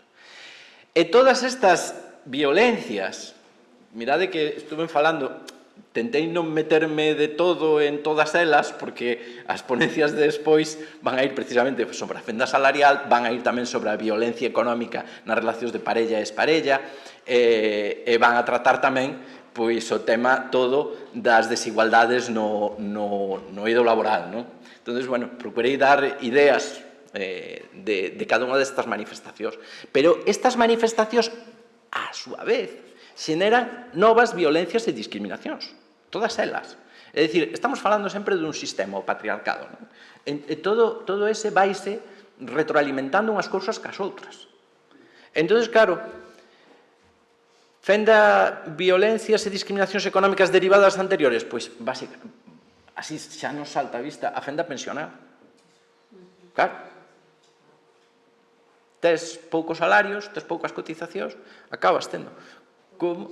E encima, quen traballou, xa o contei antes, o marido sí que non vai a ter tanto problema, pero ela sí. Non vamos a falar desto, que isto daría para outra charla máis. Pero despois tamén hai violencias e discriminacións institucionais relacionadas coas anteriores. É dicir, se xeneran estas discriminacións, desigualdades, violencias, para min todo é discriminación, xa o dixen, aínda que xurídicamente logo temos que facer os distingo, non? Pero Todo é discriminación porque a discriminación é un concepto social. Claro, se me preguntades como xurista, sí que tería que ir facendo e dicindo isto é violencia, isto é discriminación, isto é desigualdades, non? Ou ofendas. Bueno, pois, xurden, é un caso, eu vou decir, que para min clásico na miña carreira, porque eu xa tuve este caso, estando de xuiz en Pontevedra, pois nos anos 90. Canto tempo pasa, verdad? Como pasa o tempo. Bueno, pois, que problema había? Pois daquela o INEM, agora o Servicio Público de Emprego, o que fai é que cando unha muller reclama un subsidio, pois ten que ter un nivel de rentas por debaixo do cal che dan o subsidio. Si superas o nivel de rentas non, porque se supón que non mereces a asistencia do Estado. Ben, non? O problema radica si se ten que computar as pensións compensatorias ou de alimentos que a muller pode estar percibindo en casos de separación, divorcio ou nulidade. Entonces, o INEM antes e o SEPE agora, o que di é, téñense que computar, sí ou sí. Pero claro, ven a muller e dice, pero a ver, que o meu marido saiu a por tabaco e debe levar 30 anos en Brasil, porque non sei máis dele. E bueno, eu que sei, non cobrei nunca. Entonces o INEM o que lle dice, no, usted ten que reclamalo, usted ten que reclamalo. Claro, ao mellor o marido, bueno, destes desaparecidos en combate, pero ao mellor simplemente é boa xente, pero que está desempregado, que non pode pagar, que tampouco lle dá a cousa pa tanto, que está pagando como pode, en fin, pódense dar 1000 casos, non? E o que ocorre é que o INEM xo calcula, agora o SEPE, sí ou sí. Bueno, debo decir que como vos daredes conta, eu cando xa estuve en Pontevedra dixen isto, cando estuve desde que estou na SADE de Galicia, vimos dicindo isto mesmo, polo menos nas sentencias que eu firmo. Penso que nas demais tamén, que seguimos sempre, este é un criterio que temos claro en Galicia. Pero non en outras comunidades autónomas. Entón, iso xerou contradición e tuvo que resolver o Supremo. Acabo de resolver o mes pasado. Para decir isto, que é unha violencia económica, porque ademais o di, que iso é importante tamén, que é unha violencia económica. É unha violencia institucional económica. Entón, como vedes, pois despois de todo este recorrido, temos un montón de figuras, un montón de cousas. Eu quixen facervos unha panorámica xeral de todas as discriminacións, desigualdades, fendas, violencias. Cales son as causas últimas da violencia económica, da discriminación retributiva, das desigualdades e das fendas? Por que se discrimina as mulleres? Por os prexuicios e os estereotipos. Eu acostumbro a decir que as mulleres non se lles discrimina polo sexo, sino que se lles discrimina, bueno, como as persoas con discapacidade non se lles discrimina pola discapacidade, sino que se lles discrimina polos prexuicios, os estereotipos, os mitos, entonces, os mitos son que, bueno, os mitos veñen dende sempre, non pensades que os inventamos agora. Os mitos e os prexuicios veñen dende sempre. No dereito román, os xuristas clásicos románs decían que as mulleres tiñan 3 diferencias cos homes, que era a inferioridade física, a fragilidade de mente, porque as mulleres non razoan ben, a fragilidade de mente, e a ignorancia das cousas do foro. Que bonito, verdad? A ignorancia das cousas do foro. O que quería decir que non saben de política. Non saben máis que das súas cousas da súa casa. De todo máis que está aí fora non saben. Pois, eses 3 prexuizos siguen existindo hoxe en día. Siguen existindo hoxe en día. Todas estas discriminacións das que falamos as podíamos explicalas en clave destos prexuizos. Podíamos explicalas en clave delas. Todas estas olvidan que os prexuicios e os estereotipos son generalidades. O que hai que ver no caso concreto, pois se a muller efectivamente, se unha muller efectivamente supera todas as probas físicas para entrar a traballar nas minas, pois non se lle pode prohibir traballar nas minas, porque superou todas as probas físicas. Non se lle pode prohibir. Ou se a muller ten habilidade para ser piloto de avión, non se lle pode dicir que na Academia do Aire só entran homes.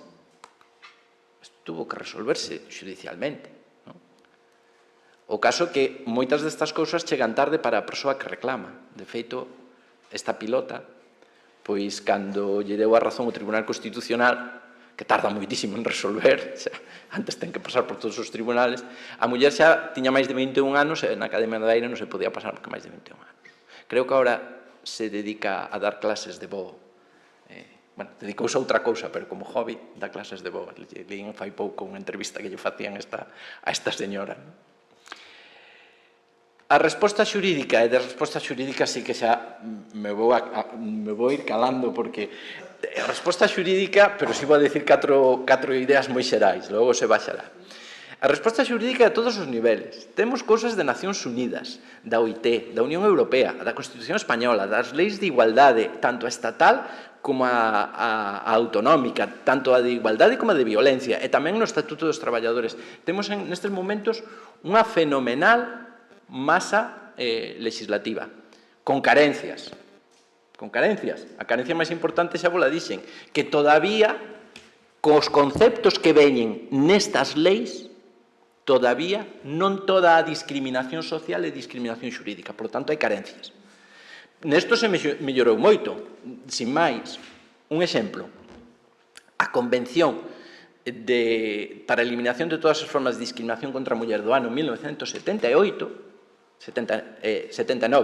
do ano 1979, non di ninguna soa palabra sobre violencia de xénero. Por que non o di? Porque naquel momento a violencia, cos conceptos de discriminación que había naquel momento xurídicos, a violencia de xénero non era unha discriminación. Podía poñervos máis exemplos, A discriminación por embarazo. Nadie dubida hoxe en día que a discriminación por embarazo é unha discriminación por sexo. Pois a cousa chegou ao Tribunal Supremo de Estados Unidos e dixo, non, vamos a ver, a Lei de Dereitos Civiles protexe a raza e o sexo, pero non o embarazo. E como non hai un comparativo, muller embarazada, co que comparas? Non hai un comparativo home, polo tanto, non hai discriminación. Tuveron que facer unha lei de discriminación por embarazo para complementar a Lei de Dereitos Civis. Aquí en Europa resolveuse xurídicamente polo Tribunal de Justicia da Unión Europea, pero tamén polo noso Tribunal Constitucional. Pero vos quero dicir que temos que ampliar os conceptos para que empecen a caber. Agora ninguén duda que a violencia de xénero, as agresións sexuais, a violencia doméstica, todos son discriminacións por razón de sexo. Ninguén o dubida, verdad? Pero se dubidou fai 4 días. E se estaba dicindo que non. Co cal, todavía temos moitas carencias normativas que eu casi centraría neste momento, ou que me parecen moi trascendentes, que non temos todavía un concepto de discriminación digital. Nos valen os conceptos que temos para a discriminación digital? Nos valen? Para as fendas que hai, nos valen? Pois non sei, pero penso que non están dando resultado. A min, dende o punto de hora que podo entrar en internet, en Google, lle pregunto ao traductor que me poñen, tradúzame doctor, me poño en inglés, me poño en español, doctor, tradúzame enfermero, me traduce enfermero, enfermera, tradúzame doctor e enfermero, e me dice, o doctor e a enfermera.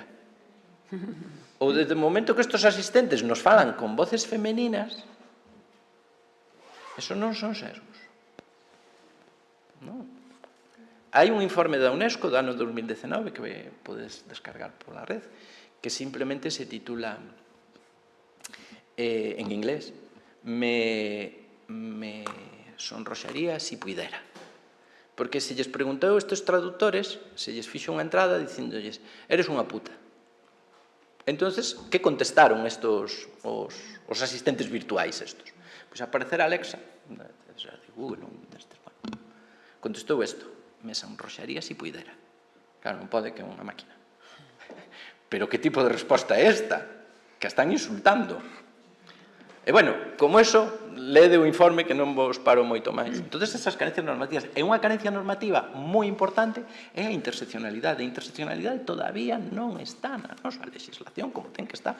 Non está ben... A ver, regulouse o concepto pois fai 2 días nunha lei do ano 2022, pero todavía non está sendo aplicada. Por tanto, hai carencias normativas.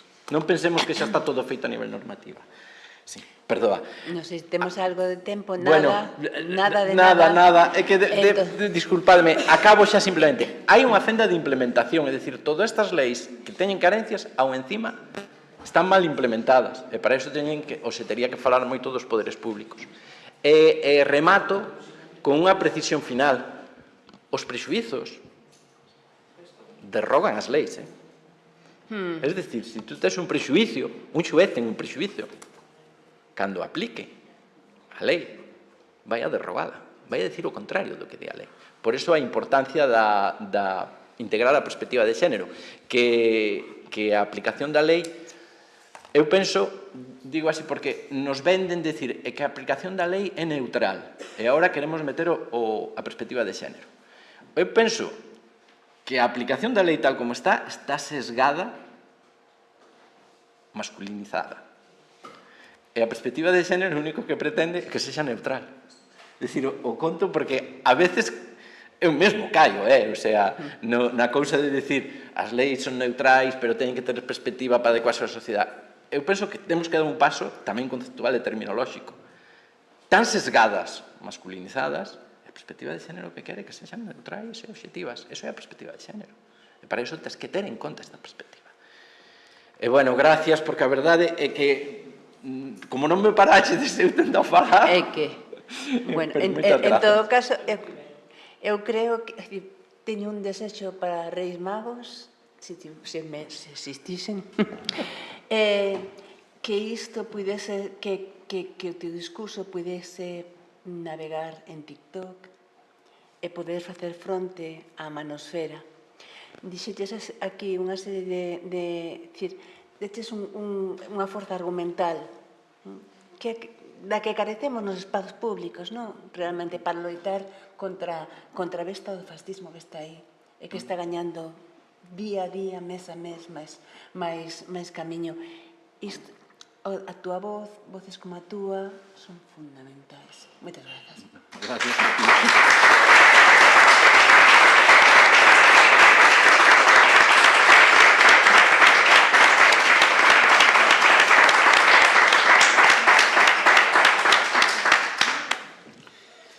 Entón xa, temos que cambiar. Daba as complicacións preferindo non complicar a vida.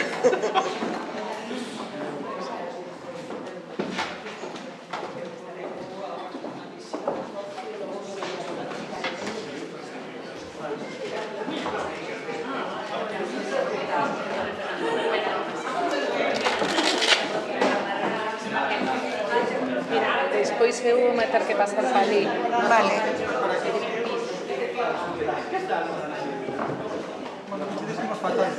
Fatal. Que é o problema que teño. As 12. Fatal. Teño que coller un... Así que non sei porque... O sea, eu teño... Pero é que eu teño que coller o avión, o sea, teño que chegar a Vigo para coller o avión para Madrid. 12:30, 1:15, como moito. Claro.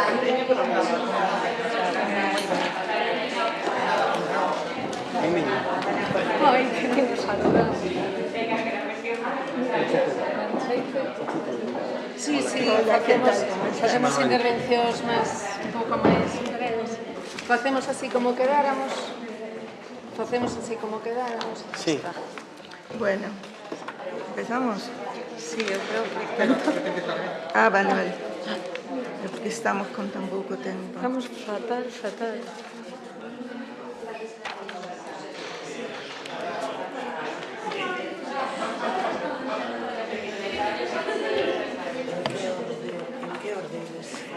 Pois mira, empezo eu, vou a empezar eu, sí. E xa vos explicamos. Pero logo vai... No, pero deixa a de Xos. A Eu primeira, teño aquí esa o está teu primeira. tal, non sei se me vai dar tempo. Sí. Nada, o que consideres. Ti tranquila, que eu... Tel tes un resumido? É o que mandei. Xa. Non te preocupes. Vale. Moitas gracias.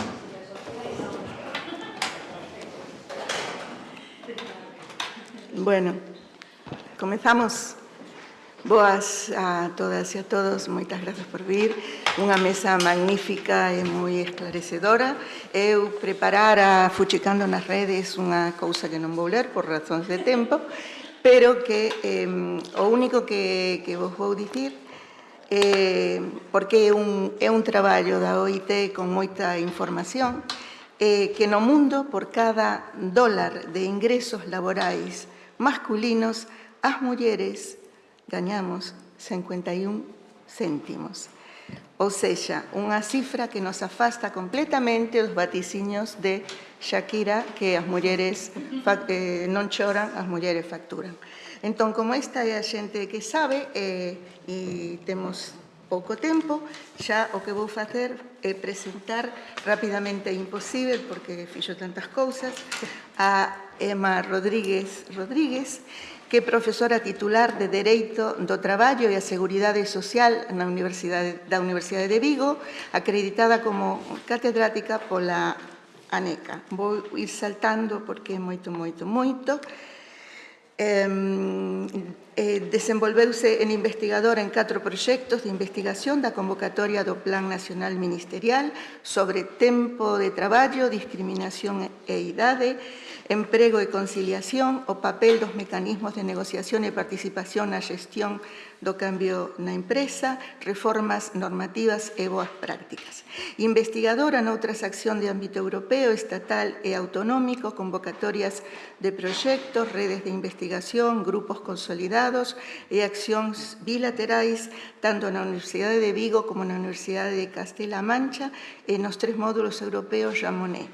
É autora de 2 monografías e outras propias e outras con outros autores sobre temática xurídico-laboral e de seguridade social, coautora de 2 manuais de casos prácticos de dereito do traballo e da seguridade social e de 4 estudos sobre a docencia de grado e posgrado e doutoramento no espacio europeo de educación superior.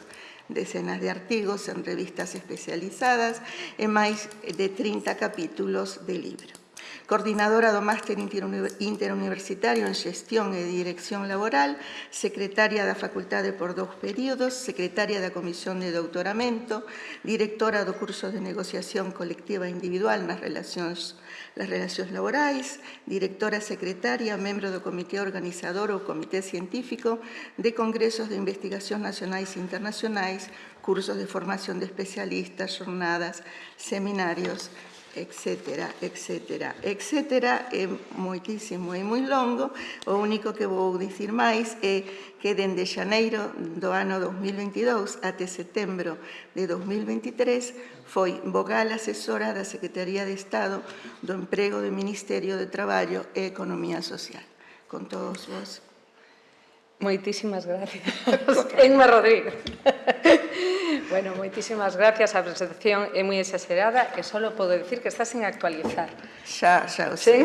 Non, é culpa miña que estaba lendo, só actualicei o final.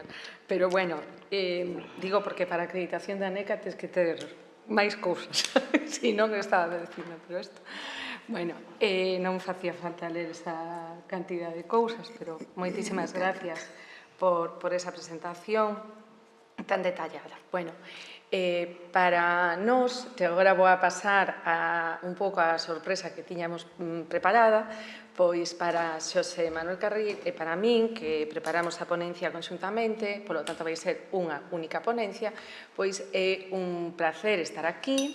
Ele é catedrático, xa o digo eu, para que de Dereito do Traballo e Seguridade Social da Universidade de Coruña. O seu currículum tamén é extensísimo, xa digo que este que leo a moderadora con todo cariño, pois é o de un profesor titular casi normal e corriente de España, o sea que é o que temos que facer na universidade, traballar moito para intentar transmitir o coñecemento. Xosé Manuel Lleu, pois Xosé Lleu, preparamos esta ponencia conxunta. Estamos encantadísimos de estar aquí, sentímonos moi honrados, xa falo eu no seu nome, porque deume esa potestad. Vamos a facer unha presentación conxunta na que ele empezará facendo unha contextualización da temática que se nos foi encomendada e, dada a amplitude do título, por eso decidimos facerlo así. E logo pasarei eu a falar de exemplos concretos, algúns os que se referiu de forma indirecta o señal Fernando. Así que, nada máis, Xosé, pasoche o micro.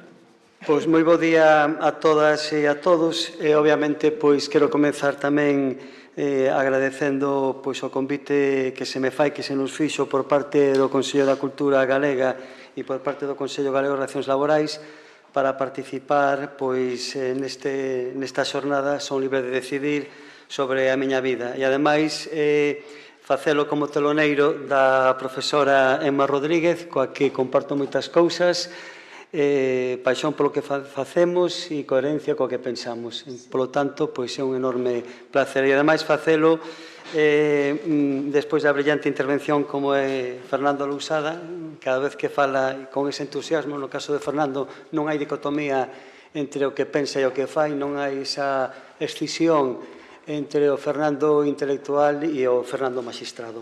Ben, efectivamente, como acaba de decir a profesora Emma Rodríguez, a miña parte é unha parte máis ben xenérica que ten como finalidade establecer as unhas notas de contexto, de contextualización. Esta imaxe que tedes aí é moi coñecida de Luis Seoane, é a imaxe dunha muller galega, dunha muller emigrante e unha muller analfabeta. Probablemente representa da mellor maneira posible o que é a violencia económica, en sentido amplo, se me permitides a expresión inicial degenerado, porque a violencia económica empeza en contextos diferentes dos relacionados no ámbito estritamente de xénero, non? Sobre a base, de que hai violencia económica sobre os povos oprimidos, hai violencia económica sobre as nacións sin Estado e iso repercute nos dereitos das persoas, tanto a título individual como colectivo. Mas, en todo caso, ese concepto previo que debe contextualizarse non é o mesmo a violencia en países do noso seu que a violencia en países que non son nin teñen medios para facer frente a situacións de explotación ou de precariedade. Ben, esta expresión de desigualdades no mundo laboral ou laborais que se nos asinou, pois realmente é unha expresión estrutural da injustiza social, de modo que as desigualdades laborais o que fan é reflectir estruturas económicas e sociais que reproducen xerarquías históricas de poder, isto é, asimetrías de poder, desigualdades históricas e xerarquías culturais na que está moi presente de maneira transversal o tema do patriarcado. En máis, incluso é certo que hai coincidencias en modelos económicos diferentes, mas no caso concreto do capitalismo, do sistema económico no que estamos, isto non é un efecto colateral, sino que é máis ben é resultado inherente do seu propio funcionamento, como logo explicarei a propósito de cales son os principios e regras de dotación do mal chamado mercado. Ben, e estas desigualdades é moi importante poñerlo de manifesto para evitar a victimización. Estas desigualdades non derivan das capacidades individuais, non son éxitos ou fracasos individuais, sino máis ben son éxitos ou fracasos que padece a persona no contexto no que está. Por decirlo de unha maneira, son factores estruturais vencellados á orixe social, ao xénero, á raza, a condición nacional ou a posición dentro do propio sistema productivo o que determina isto. Para que se entenda moito mellor, a orixe económica condiciona as trayectorias laborais.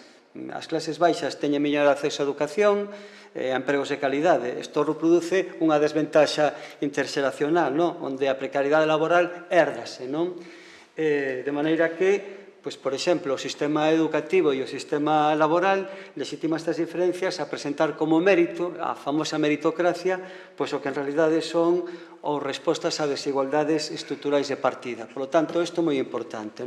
E sempre presente o xénero. vale? Porque nesta parte concreta, como noutras, sempre hai mulleres e sempre hai mulleres doblemente discriminadas, como a figura da migrante de Luis Soane, non?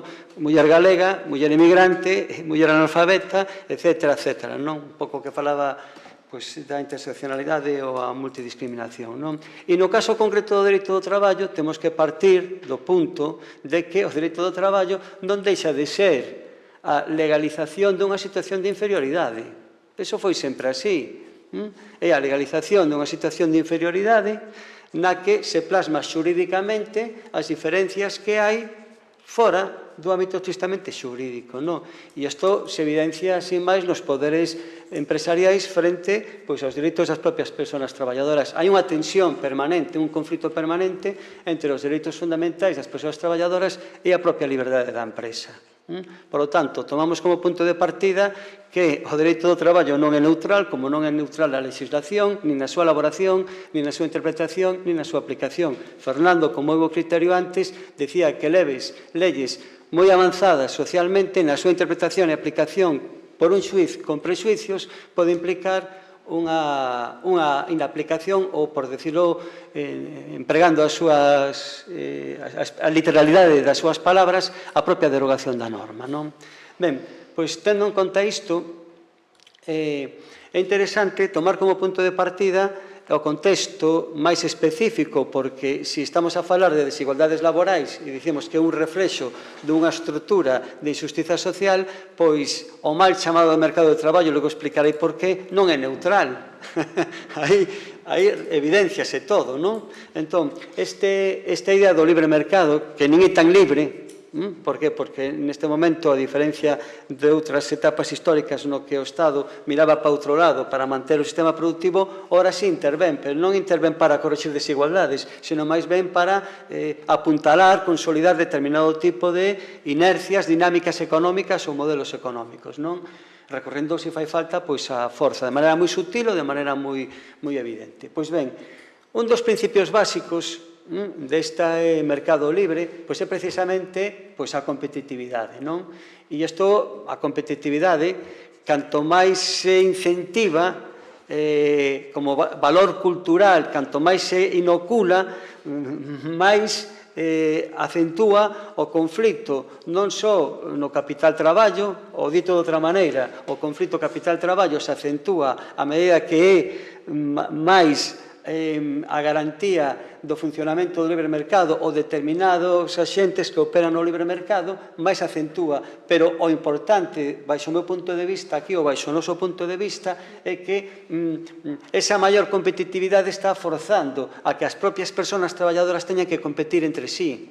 E iso fai aflorar despois toda unha retaíla de presuicios, como os que poñía de manifesto Fernando, pero despois outra serie de elementos, como racismo, xenofobia, hemofobia, etc., etc., etc., non? Que en ocasións si obedecen a presuicios, pero en outras ocasións obedecen a, se é a lei de sálvese quen poida no mercado no que se fomenta a competitividade, pois sepárate ti que me poño eu, non? Bueno, pois esta proxección dos principios economicistas sobre o dereito do traballo e os seus principios protectores fai que se tivese incrementado moito máis a precarización, a informalidade, as desigualdades e mesmo, porque non, a violencia económica tal e como vamos a definir a continuación. A partir do ano 1992-93, o caso do Estado español é unha evidencia. Todas as exposicións de motivos e todas as reformas teiman sempre na idea clave e esencial. Hai que garantir o libre funcionamento do mercado, hai que garantir que sexamos competitivos e todo, e a proba é, quitando algunhas excepcións moi concretas, que a propia xurisprudencia do Tribunal de Xustiza da Unión Europea fai unha interpretación economicista dos propios dereitos sociais na medida en que os propios tratados de funcionamento da Unión Europea condicionan moitos dereitos a que sigan garantindo o funcionamento do libre mercado e a propia competitividade, non? Bueno, pois, isto ten acentuado evidentemente, esa violencia económica, non? Entendida, nesa expresión, non? Empregada por distintas organizacións internacionais, pero esta realmente sí interesante, non? Limitación ou privación a persoas, a grupos ou a comunidades de recursos necesarios para a súa autonomía e benestar. a través, principalmente, no ámbito laboral da precarización, da informalidade e da propia discriminación. É unha expresión xurídica e Fernando acabou a súa intervención poñendo a mirada no futuro, non a necesidade de que determinado tipo de conceptos formen parte do noso vocabulario xurídico con certa naturalidade, non? E neste caso en concreto, a violencia económica que si pode aparecer en algunha que outra xurisprudencia, no caso concreto da legislación se emprega, pero se emprega sin definir ou se emprega nun contexto diferente do ámbito laboral, que son estas leis que acabo de poñer de manifesto, non? Pois se emprega no ámbito da relación de parella, no ámbito familiar, ou se dá, por suposto, a súa definición, mas sin ser mencionada ela, non? Pois ben, todo isto é o que determina que hoxe en día no noso vocabulario, e especialmente no vocabulario xurídico laboral que teña unha finalidade eminentemente protectora, isto é, restrictiva, equilibradora da esa desigualdade inicial que implica a legalización do contrato de traballo como condición de inferioridade, que vaya paulatinamente sendo sustituído por outras, non? O principio pro-operario é sustituído polo principio da flexibilidade, da desregularización, que se fale con toda naturalidade do traballo como mercadoría, como evidencia, por exemplo, o mercado de traballo, que está en todas as exposicións de motivos. Gobernos progresistas, gobernos conservadores. Mercado de traballo. Cando a propia OIT, dende 1918 e 1919, ten dito que o traballo non é unha mercadoría, pero no noso vocabulario falamos de recursos humanos, falamos de contingente material, etc. No? Bueno, pois, o vocabulario non é neutral tampouco e condiciona a nosa propia visión da realidade. Non? E por iso, cando facemos xa achegas do punto de vista de xénero, pois nos podemos atopar xa, empregando a terminoloxía economicista do mercado primario, mercado primario de persoas traballadores, no que é estável e mínimamente protegido. Aí hai máis homes que mulleres, pero as mulleres nese mercado, por decirlo de unha maneira, primario, bueno, pues están sendo totalmente tratadas de forma desigual e discriminatoria respecto dos homes, pero que a continuación hai un mercado secundario, que é o precario, é o desregulado, e aí é maioritariamente mulleres. Todo o tema dos cuidados é máis que unha evidencia. Mulleres, inmigrantes, mulleres nacionais, etc., dá igual. E ese é o gran problema. Ben, pois, sigamos. Falamos entón da simetría. Sigo con Luis Seoane, con estes xogos de retratos nos que el xogaba un con outro, evidenciando que non todas somos iguais, que somos diferentes, pero que a diferencia non ten que ser elemento de exclusión. Non? Ben, esta simetría, bueno, pois, hai asimetría, primeiro, na relación laboral entre a empresa e a persona traballadora. Asimetría vertical, poderíamos decir, non? Dependencia e subordinación en calquera tipo de relación, común, especial ou con especialidades. Mas incluso, poderíamos decir, que se analizamos isto, como logo faremos dende o punto de vista de xénero, pois a muller tamén ten aí situación totalmente desventaxosas, non? Porque hai un reparto do traballo que non ven por elementos culturais, como puxo el de manifesto, sino porque hai un reparto moi claro, non? Entón, pois claro que hai, sexas traballador da industria, sexas traballador dos sectores primarios, teñas contrato ou non teñas contrato, sempre tes unha dependencia respecto de que ten poder, non? Ben, e en segundo lugar, e isto é importante, a propósito da competitividade entre nós mesmos como persoas traballadoras e todo o que tivo que ver antes co tema da meritocracia. A simetría entre as propias traballadoras, toda a dinámica da relación laboral.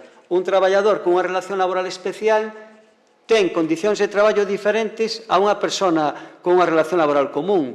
Ao abeiro de pretendidas especialidades hai auténticas exclusións e desproteccións. O caso máis evidente, porque ela máis eu temos traballado conxuntamente, as persoas que traballan no mar. E se analizamos dende o punto de vista de xénero, pois xa sabemos moi ben que papel teñen as mulleres.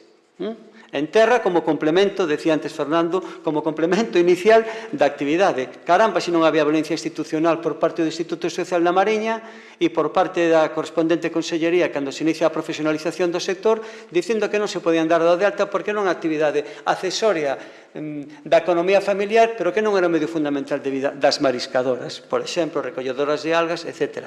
Non? Entón, o verdadeiramente importante, a marxen desa asimetría vertical ou asimetría horizontal é que o resultado da comparación, e este é a clave, e daí a imaxe de Leixoane, non? Esas desigualdades, non? Esa diferencia de trato. Decía antes Fernando moi ben que se metía nun ámbito prexurídico porque non quería entrar no ámbito xurídico, porque no ámbito xurídico temos que poner de manifesto que non toda desigualdade é discriminatoria.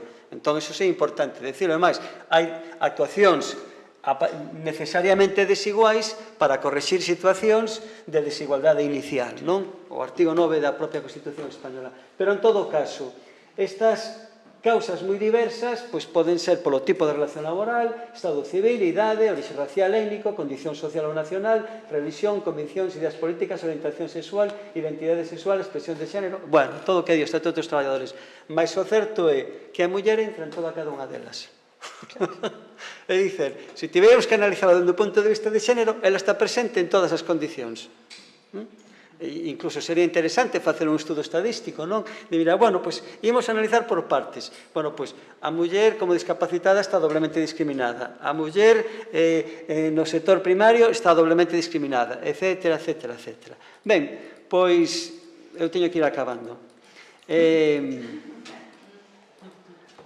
Entón, isto implica, pois, partindo desta base de como está concebido o dereito do traballo, pois, este principio de igualdade e non discriminación dende a perspectiva do dereito de xénero, pois, ten un marco normativo formado por moi diversas normas. Aquí xa concreto que Fernando apuntou antes, non? Que tamén citou. Ben, pois, hai normas internacionais das Nacións Unidas, da Organización Internacional do Traballo. É curioso porque, efectivamente, nestas normas que non temos que ver con ingenuidade, tamén obedecen a tensións internas, non? Había determinado tipo de traballos, pero ademais que están postos nos textos internacionais, nos que estaba prohibido determinado tipo de actividades das mulleres baixo a aparicia de un paternalismo, pero é que era claramente patriarcado, non? El puxo exemplo concretamente do tema das minas, non?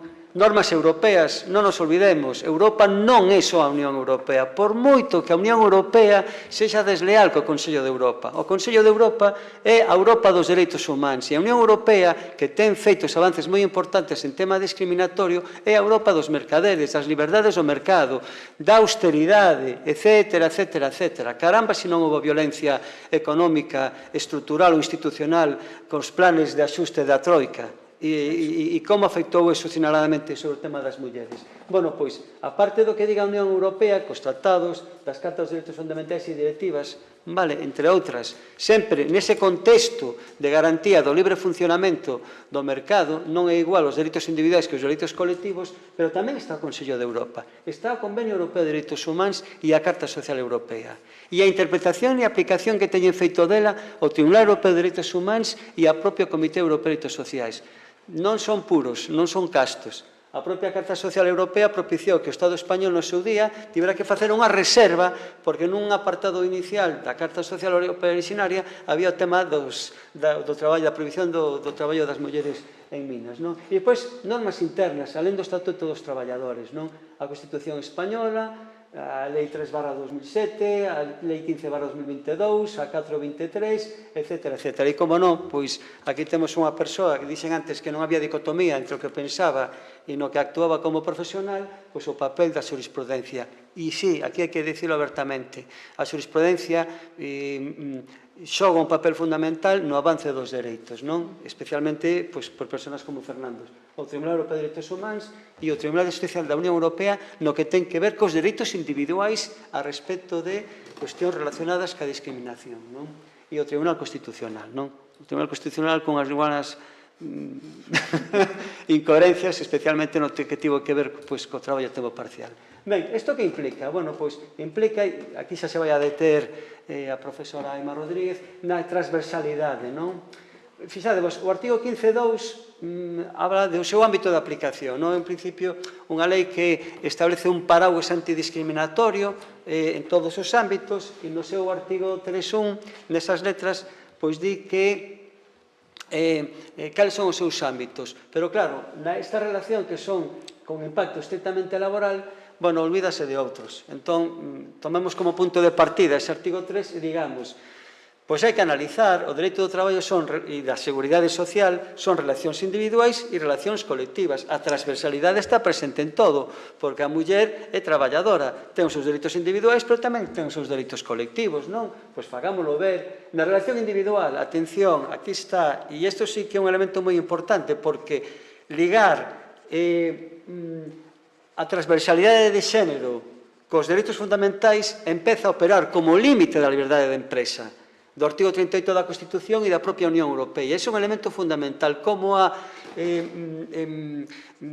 loita feminista está provocando limitacións moi interesantes en todo o que ten que ver coa liberdade da empresa. E iso se evidencia, por exemplo, no acceso ao emprego. Estes anuncios que había antes de chicas guapas e con buen pecho para actuar en unha cafetería. E te decían que era liberdade de empresa, que tiña liberdade absoluta para escoller, porque o empresario o que pretendía no seu local de hostelería era que houbera bastante clienta. Entón, os homes non xogamos ese papel baixo o seu punto de vista, senón que eran as mulleres. Pois, por exemplo, ese tipo de anuncios. No ámbito da administración pública, eso está máis controlado, por igualdade, mérito e capacidade. Pero tamén está durante a vigencia do contrato de traballo. Todo o que ten que ver coa dinámica. Os salarios dos que puxo antes, dos que falou tamén Fernando, na prevención de riscos, na conciliación, na modificación das condicións de traballo. Porque aquí hai un grave problema. Cando hai unha modificación sustancial das condicións de traballo e implica, por exemplo, un troco do cambio de domicilio, a diferencia do que pasa na legislación francesa ou na legislación alemana, non hai un criterio de xénero. Se cadra, unha nai monoparental con cargas familiares ten que ir a traballar a León e deixar de traballar en Compostela ou na Coruña, e se resulta que despois, fixadevos a perversidade do asunto, se esa decisión empresarial é incorrecta, con sentencia firme, vamos á lei da xurisdicción social no seu artigo 138, e resulta que o empresario contrario a aplicar esa resolución judicial, sai de rositas, porque a traballadora se ten dúas opcións, ou tomar esa decisión en quedarse en León ou extinguir o contrato de traballo. Pero non ca indemnización do artigo 52 ao artigo 53, pois nesos supostos tampouco hai criterios de selección de quen se ten que marchar ou un antes que non. Pois por aí, por exemplo. E como non, e isto tamén era moi importante, no que tiña que ver coa extinción do contrato de traballo. E isto liga directamente coa seguridade social. A seguridade social é protección en caso de ausencia de rentas salariais. Ben en desemprego ou ben porque o contrato de traballo se extingue por incapacidade ou por xubilación. Caramba, pero resulta que a fenda salarial determina despois a base de cotización, e a base de cotización determina a base reguladora, e a base reguladora determina o cuantum económico da pensión. E esos son elementos tamén bastante importantes. Por non falar de outro tipo de prestacións, como pode ser todo o tema relativo coa asistencia sanitaria e asistencia ao parto, no que aí as mulleres, máis que persoas, non hai consentimento informado. Aí o que hai é de todo menos tratamento humano, sino máis ben tratamento puramente material. Pero tamén esta relación colectiva. O papel da negociación colectiva fundamental. Os planes de igualdade e, como non, a composición paritaria equilibrada de xénero. A Lei 2/2024 equipara a composición paritaria ou equilibrada dos partidos políticos con sindicatos. Aos sindicatos lles pide un pelín máis, pero que despois o que ven sendo os órganos de representación legal ou unitaria ou as comisións negociadoras dos convenios colectivos quedan á marxen. Eu xa sei que isto é polémico. Por que? Porque pode darse o caso de que en determinado tipo de empresas as mulleres estexan subrepresentadas e forzalas a formar parte deste tipo de comisións incrementa a súa propia carga. Mais, pódese buscar posturas intermedias, non? No sentido de, pois, onde hai ben e onde non hai, pois ben tamén, pero que non se exclúan sin máis, non? Ben, e con isto remato. 3 conclusións. Primeira, canto máis libre mercado, maior competitividade, maior serán as desigualdades e, polo tanto, as asimetrías verticais e, polo tanto, a violencia económica e, polo tanto, maior presión sobre as mulleres. Por que? Bueno, pois porque elas, por decirlo de unha maneira, se están incorporando tarde. Vale? Segundo, avances innegables do punto de vista formal, maior do risco de conflito entre as propias persoas traballadoras discriminadas. E isto, Fernando puxo antes de manifesto a propósito do que está pasando en Estados Unidos. Non é que sexamos persoas que adoremos a factoría de Yanquilandia. O que pasa é que hai determinado tipo de fenómenos que ali se producen con antelación antes do que sucede aquí. E na último número do Anuario Coruñés de Dereito do Traballo Comparado, un compañeiro meu, Alberto Arufo Varela, pon o caso concreto das preferencias entre unha muller e unha persona LGTBI. A quen se lle dá preferencia? E isto está provocando tamén tensións, enfrentamento entre persoas que teñen dificultades no mundo laboral. E, en terceiro lugar, pois que non se pode perder nunca a perspectiva de que as desigualdades laborais refliten esas estruturas económicas e sociais que reproducen xerarquías de poder. Por eso, non abonda simplemente co ámbito laboral. É preciso a intervención dos poderes públicos. Non teñamos medo cando din de outro lado, non, que é un goberno intervencionista. Pois, por suposto, o dereito do traballo naceu porque houve intervención dos poderes públicos. O dereito administrativo, permitideme a expresión, fecundou o dereito civil para corrixir as desigualdades. Pois claro que ten que haber intervención. Xa hai, de feito, no libre mercado non é tal, hai intervención para garantir determinado tipo de cuotas de mercado. Bueno, pois, fagamos que esa intervención sexa para benestar de todos e de todos, tanto a nivel individual como por todo, non? E é moi importante isto, tenlo en conta agora. E esa competitividade entre nós, porque isto é o caldo de cultivo a violencia económica que trae o fascismo. E o fascismo non só trae violencia económica incrementada, sino que ven acompañada de violencia física e belicista, porque estamos vendo sociedades cada vez máis baixo o ámbito do fascismo, que acentúan precisamente a contradición da competitividade entre os propios grupos, colectivos e persoas que están do lado baixo ou do lado discriminado. E nada máis, temos a obriga na Universidade da Coruña, do UDC por Palestina, de mencionar sempre a causa palestina e, en noso caso, pois é isto.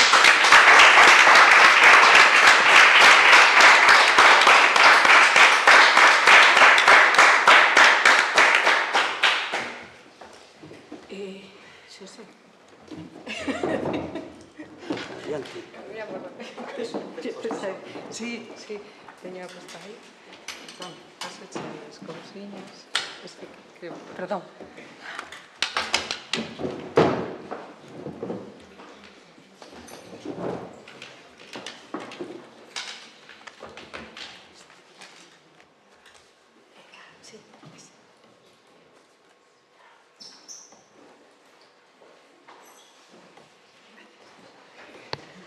Bueno, moitas gracias, xa o dixemos, unha intervención conxunta, bueno, estou encantada de estar aquí.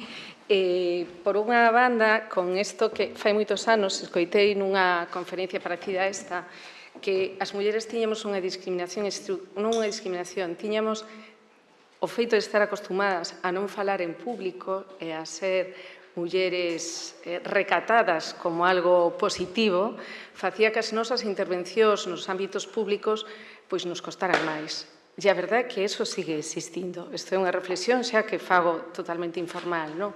Porque eu estaba pensando agora, teño moita prisa, teño que sair, e non será por falta de hábito, que casi cada día pois teño a sorte de, aparte de dar as miñas clases, pois falar en público, non? É o meu traballo. Estaba pensando agora, que ben, que ao fin e ao cabo teño que falar pouquiño, preparei para moito, pero que ben, e digo, que non se nos pasa esta idea de intentar ser o menos, verdad, no ámbito sindical, e como moitos que estades aquí traballades no ámbito político, no ámbito sindical, pois é importante que teñamos, así conecto co último que dixo Xose, non? Esa presenza activa que a veces costa. E costa por sair da zona de confort na que nos acostumaron ou nas que nos criamos.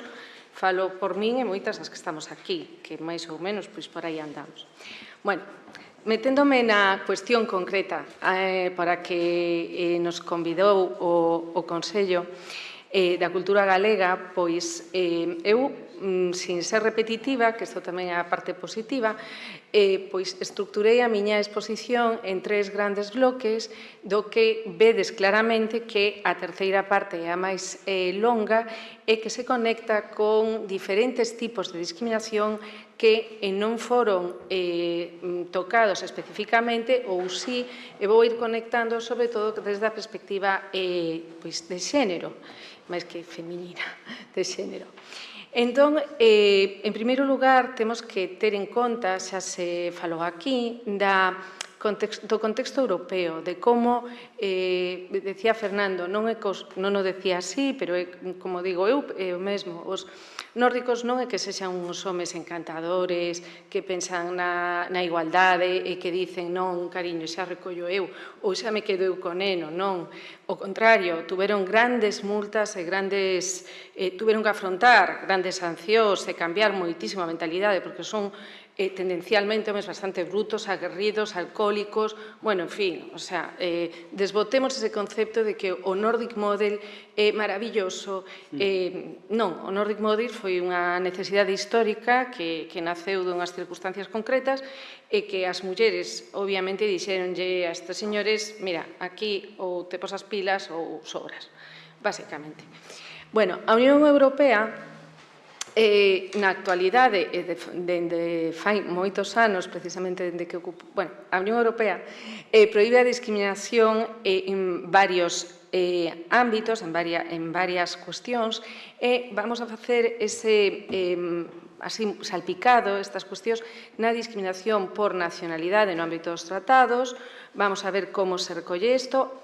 O sexo, aí temos unha directiva concreta, o sexo é unha causa de discriminación de primeiro orde que se recolle no Tratado Fundacional da Unión Europea e dende os seus comezos trátase dende a perspectiva da igualdade retributiva, tendo isto unha eficacia bastante directa dende o primeiro momento, e sendo como o pilar ou a pedra angular da que despois vamos vendo o que é a discriminación indirecta. Ora vos vou a contar algún exemplo, pero moi breve, ou, vamos, sendo moi concisa.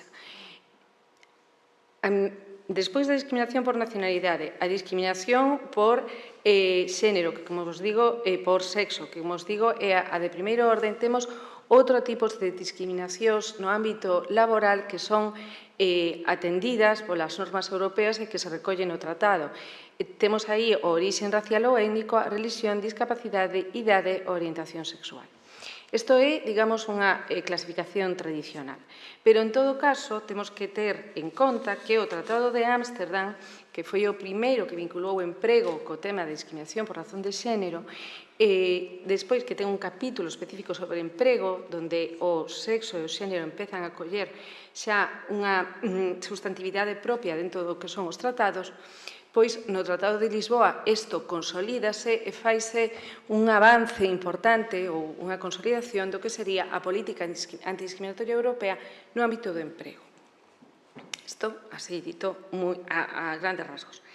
Aquí eu quería vos explicar que no ámbito europeo temos tres directivas as que farei mencións moi rápidas. A directiva 2043, que é a de nacionalidade, a directiva 2026, que por cuestións a discriminación por razón de sexo, sobre esta, curiosamente, é sobre a que menos vou a tratar, e a discriminación das outras causas de discriminación, a 2078. Aí é onde me vou a centrar para intentar non repetir ou non incidir sobre reflexións que xa se plasmaron.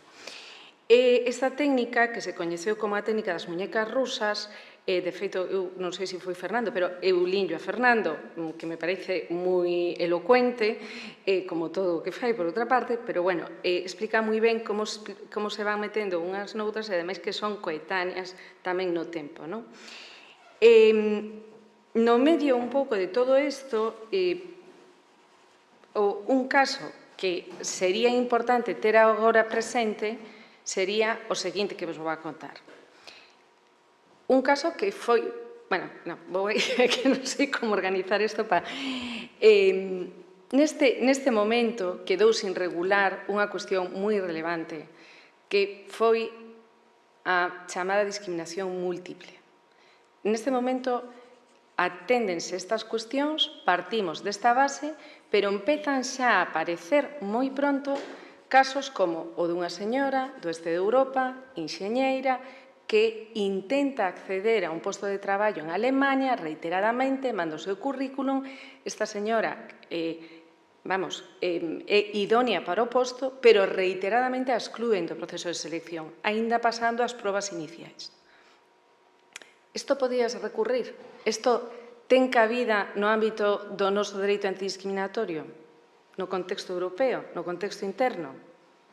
A señora Meister, onde a colocamos? Por que a estamos discriminando? Existe discriminación realmente?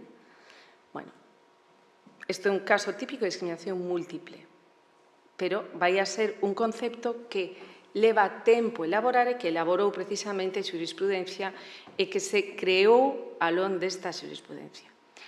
Vamos a chegarnos un pouco máis aquí ao ámbito interno. Xa se falou da Lei 1522 de 12 de xullo. Bueno, pois esta lei amplía as causas de discriminación prohibidas, amplías non só nun xeito enunciativo, sino que fai unha definición destas diferentes causas de discriminación facendo unha especie de clasificación que, bueno, podemos entender que é positiva.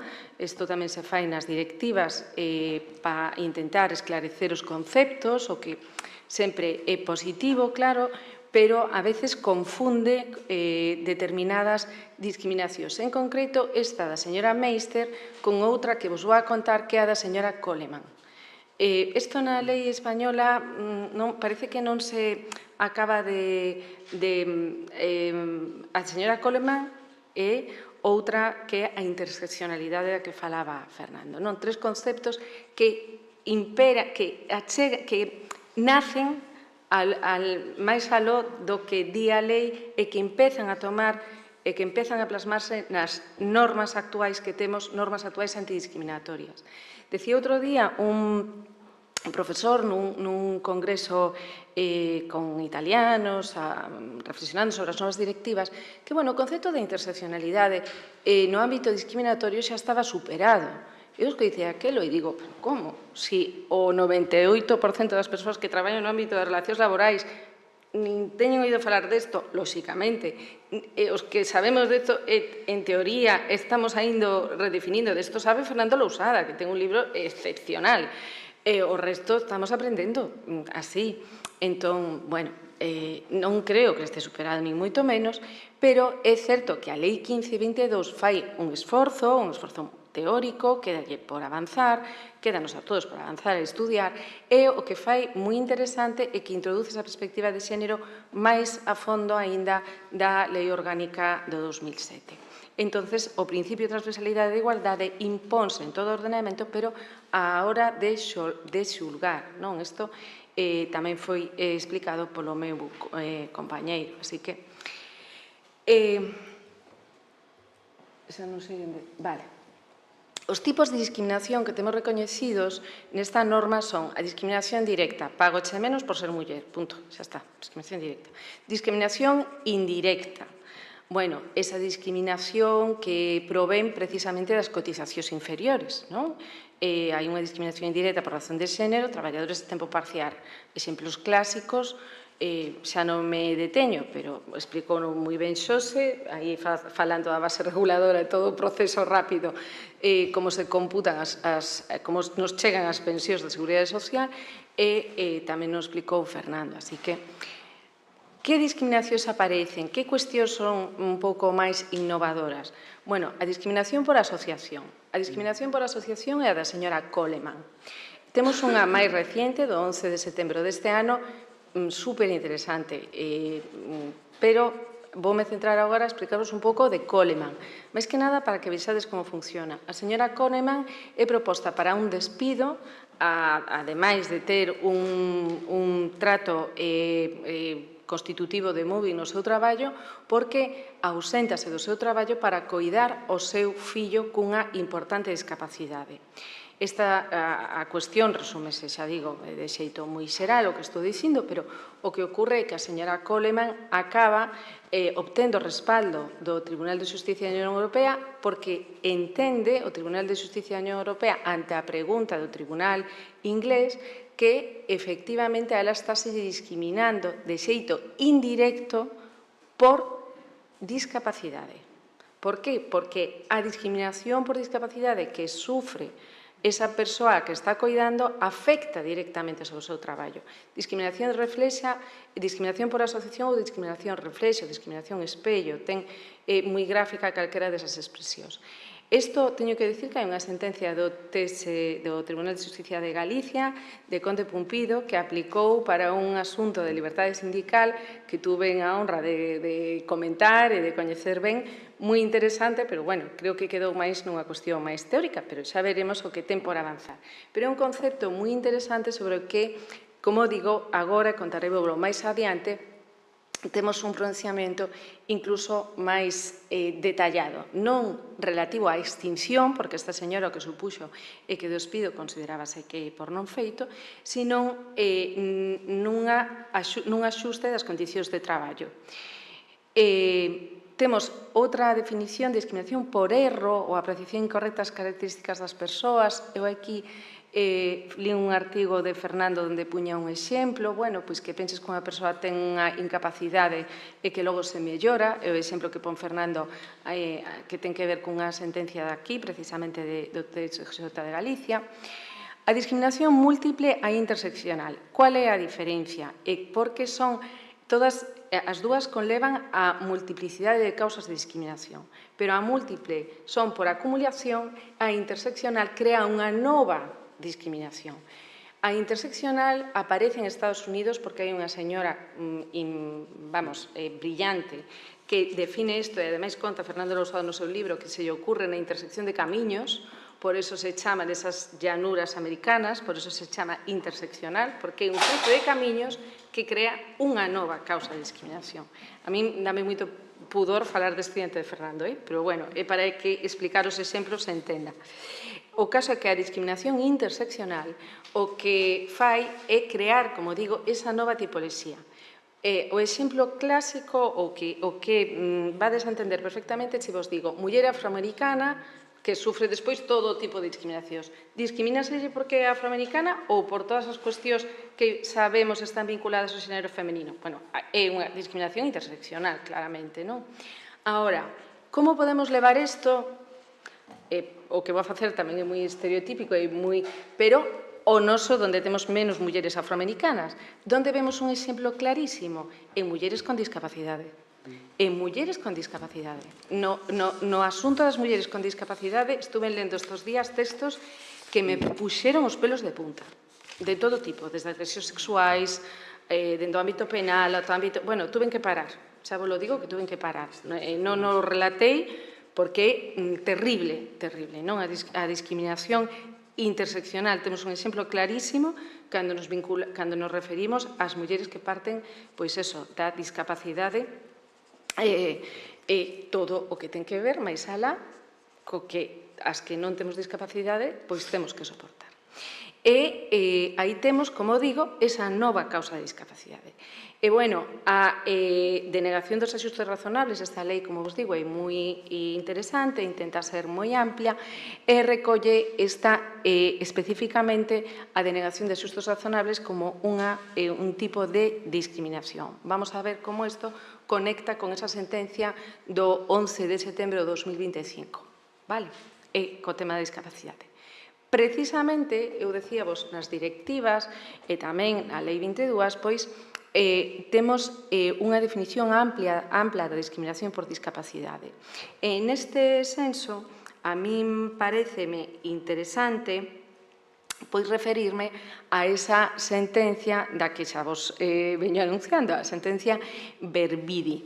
Esta sentencia é moi interesante porque o que fai o Tribunal de Justicia da Unión Europea ante a cuestión prexudicial que lle presenta o Tribunal de Casación italiano é contestar que efectivamente a non adaptación, máis que adaptación, non otorgar un horario concreto, que é o que pide esta persoa para coidar o seu fillo cunha discapacidade concreta que necesita un coidado concreto en determinado horario, non facer isto constitúe unha cuestión antidiscriminatoria, é unha vulneración do dereito de igualdade. É dicir, a non aplicación de axustes razonables, pero non a obliga de facer os axustes razonables que a directiva di na medida que se sean posibles. Non, neste caso, impónse dentro do dereito antidiscriminatorio. Esta señora ten que atender creo que un sueño, ten que atender a un neno que ten unha discapacidade concreta que necesita un cuidado concreto en determinado horario. O que di o Tribunal de Xusticia non é acaído ca normativa europea, ca Directiva 2078, que non se conceda isto. É un axuste razonable perfectamente asumible pola empresa. Por lo tanto, fai unha interpretación moi amplia.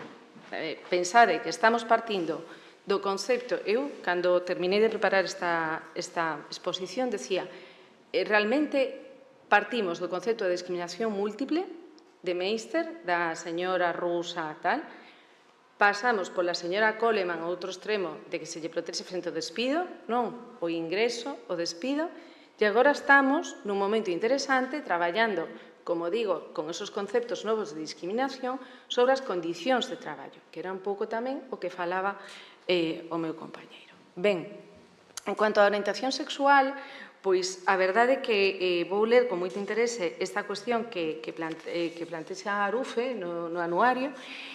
Aquí a discriminación realmente onde as cuestións máis polémicas de actualidade teñen que ver precisamente ca cuestión dos transexuais, LGTBI, todas estas circunstancias, non vou a decir novas porque sería unha falacia, pero sí que están accedendo ou que se están visibilizando máis.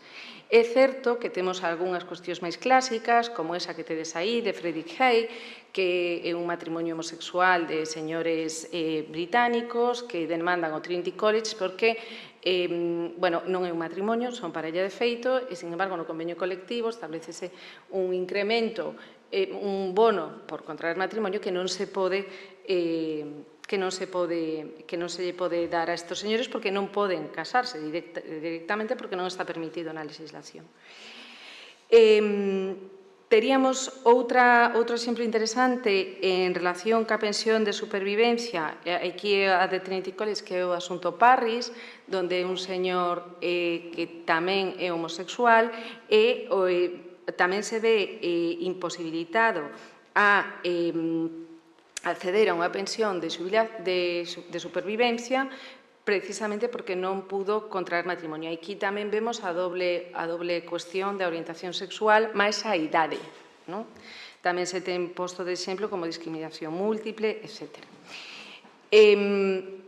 A diversidade religiosa, bueno, aquí a verdade é que non tiña pensado incidir moito nesto, porque, pero a verdade é que na discriminación por diversidade religiosa temos exemplos moi interesantes, un exemplo que lle encanta a Fernando, porque é ademais moi representativo, que eu sempre falo en clase, que é o exemplo da nena, el caso de la nena, que é unha señora,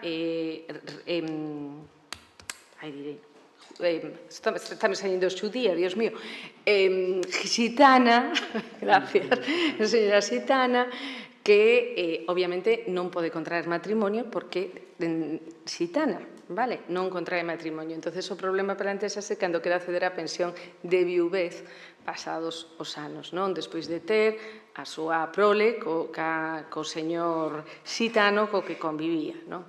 Entonces, bueno, ao final, o que di o Tribunal de Estrasburgo é que España ten que revisar o seu concepto de discriminación por cuestión religiosa. E todo isto ven dado tamén por unha forte presión, diríamoslo así, que está na sociedade vinculada á cuestión religiosa, os nosos acordos ca Santa Sede, etc. Bueno, que vou a decir.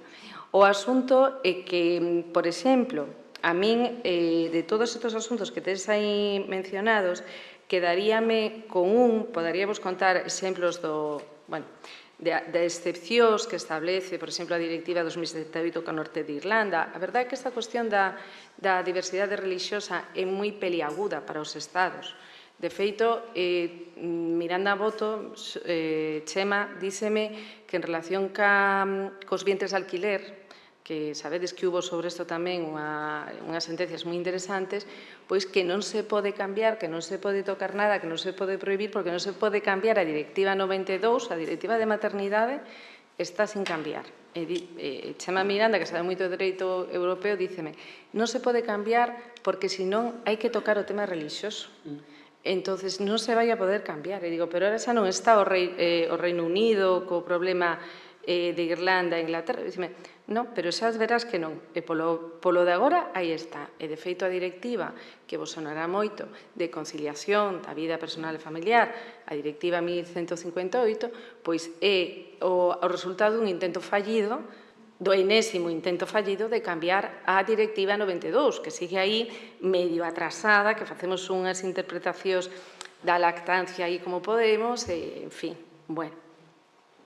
O que iba a decir da diversidade religiosa é que, fixadevos, aí hai un caso que teño citado, que é o do Tribunal Constitucional, o 38/2007, que é unha señora que vive en pecado, ela é profesora de religión, designada polo obispo, e vive en pecado con un señor divorciado.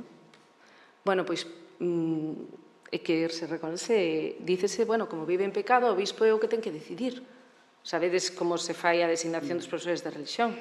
Pero, claro, ao fin e ao cabo non deixa de ser o emprego, o acceso ao emprego, permanencia no emprego, e, pois, o Tribunal Constitucional di o Estado español non pode entrar a ver quen é idóneo para dar clases de religión. Así que, aí se queda.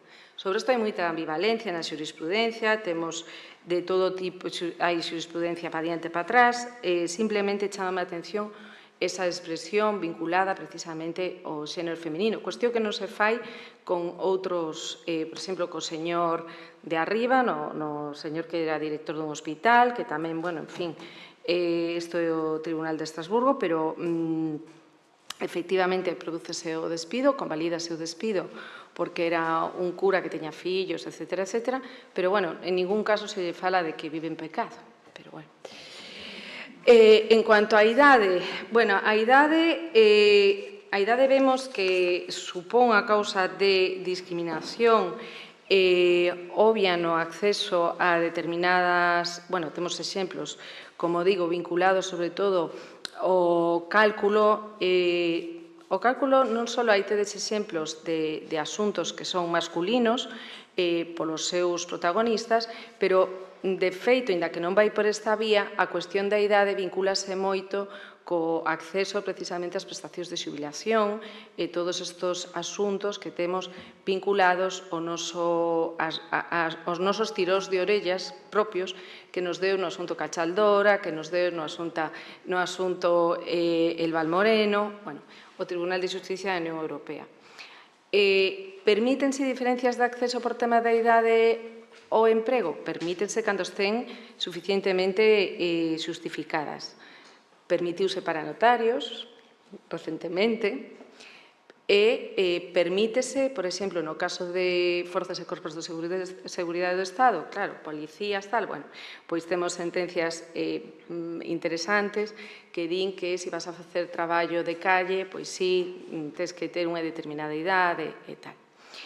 En relación ca outra causa de discriminación, ca nacionalidade, raza, orixen e étnica, bueno, aí realmente permítense acompañar, como teño aí moi en pequeniño, permite accións positivas para compensar as desventaxas estructurais. A negativa por non contratar con persuixos a clientela, imaginadevos todo isto vinculado ao xénero feminino, vinculado a circunstancias como temos aquí, pois a que vos contei a de Meinster, pero podíamoslo levar ao ámbito da raza gitana, podíamoslo levar ao ámbito de persoas que leven un velo, incluso temos sentencias tamén que teñen que ver con persoas que leven que fagan unha ostentación da súa ideoloxía ou da súa raza. Bueno, en realidade, o que intentan facer os tribunais europeos é mitigar, obviamente, protexer esta diferencia. Temos aí un caso dun menor que vive en Europa e o seu progenitor ten dereito, recoñécese a que viva en Europa incluso sin ter uns ingresos legalmente percibidos. Pero, bueno, en realidade, isto vincúlase lle o punto o que me interesa moito chegar, non sei onde o teño por aquí, o apuntei, xa vou tan rápido que as conclusións. A conclusión obvia é que a igualdade e a non discriminación son principios estruturais da Unión Europea e do dereito español. Isto é obvio. Tamén quédanos claro que a lei española a 1522 reforza, fai un avance nestos criterios de discriminación do emprego, facendo esa estructura, facendo esa determinación de causas, esa delimitación de causas. A tutela efectiva, falando da xurisprudencia, tendo aquí a Fernando, pois é obvio que funciona e que é unha causa e que é básica a hora de avanzar nesto. De feito, as normas, tanto internas como europeas, avanzaron a prol desto, pero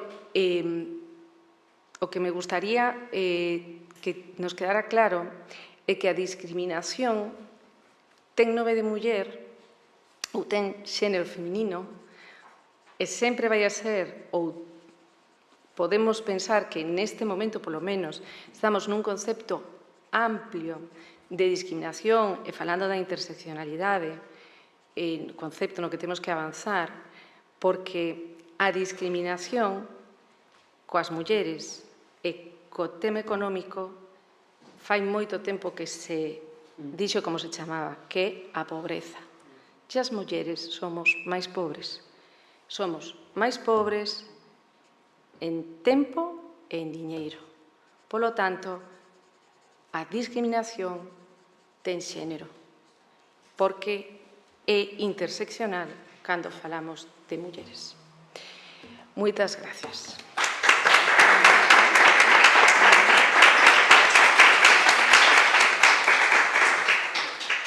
Perdón por o batiburrillo que intentei facer. Queda tempo para... pero non. Vale. Pois, moitísimas grazas. Moitas grazas. Pois un placer. Voume correndo.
Ben, pois, se vos parece, retomamos a xornada, que imos un pouco moito mal de tempo tamén por respecto ás compañeiras e compañeiros que traballan no Consello da Cultura Galega.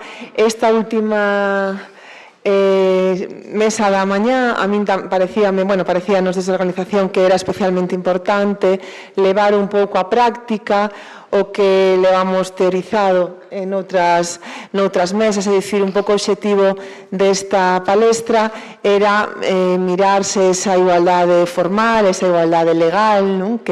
Da que vimos falando, pois na práctica dábase que, creo que xa nos quedou bastante clarísimo que non, pero parecíanos que o perfil da persoa que vos vou a presentar a continuación que era o máis acaído posible para falar disto, non para baixar ao terreo, para poñer os pés no chan e decir a igualdade que pregoamos é real.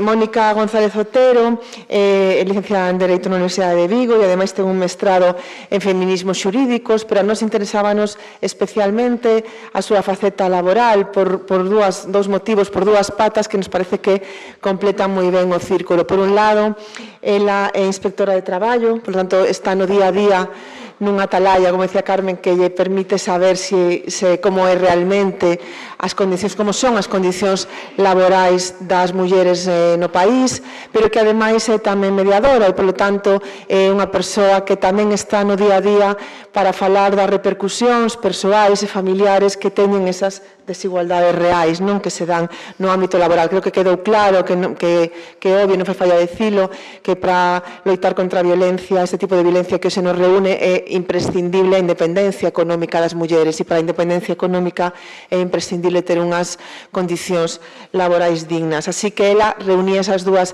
facetas que nos parecían fundamentais e que nos escollemos. Siguiente, cando falábamos por teléfono para preparar esta presentación, díxome, pero hai unha cousa máis importante, a terceira pata que da que non me falaches é que é a fundamental, que tiven dúas aboas que traballaron moitísimo e que non eran consideradas traballadoras, non? Como no aspecto legal, e polo tanto non tiñan dereito nin siquiera a esas prestacións, a eses dereitos que nos dá a legislación laboral. E iso é tamén unha pata fundamental, porque Mónica non só se vai adentrar no presente, senón que tamén vai a facer unha visión histórica, antropolóxica de como chegamos as mulleres ata hoxe. Así que non lle quero roubar máis tempo, porque hoxe é un tesoro especialmente apreciado. Deixo vos xa con Mónica. Vale, primeiro, moitas gracias polo cariño, falamos onte, pero en realidad como que teño necesidade de contar que hai un fío que me une con Monse que vende máis atrás, porque eu conhecín a Monse cando presentou en Lalín, que eu son de Lalín, o libro do Cesto de Mazás. E despois contactei con ela porque me deron o contacto unha persoa que temos en común, Carmen Santos, contactei con ela sen poñernos cara siquiera, porque nese momento estaba como interesada no padroado das mulleres. E Monse, moi xenerosa, mandoume un correo compartindo documentos comigo e traballo e díxome, isto vai ser parte dun libro que se vai publicar, pero adiántocho. Entón, ledo os seus libros porque eso é fundamental ter memoria e que non la conten tamén contado, o sea que tamén facendo moitísima ilusión recoller a presentación da súa mau.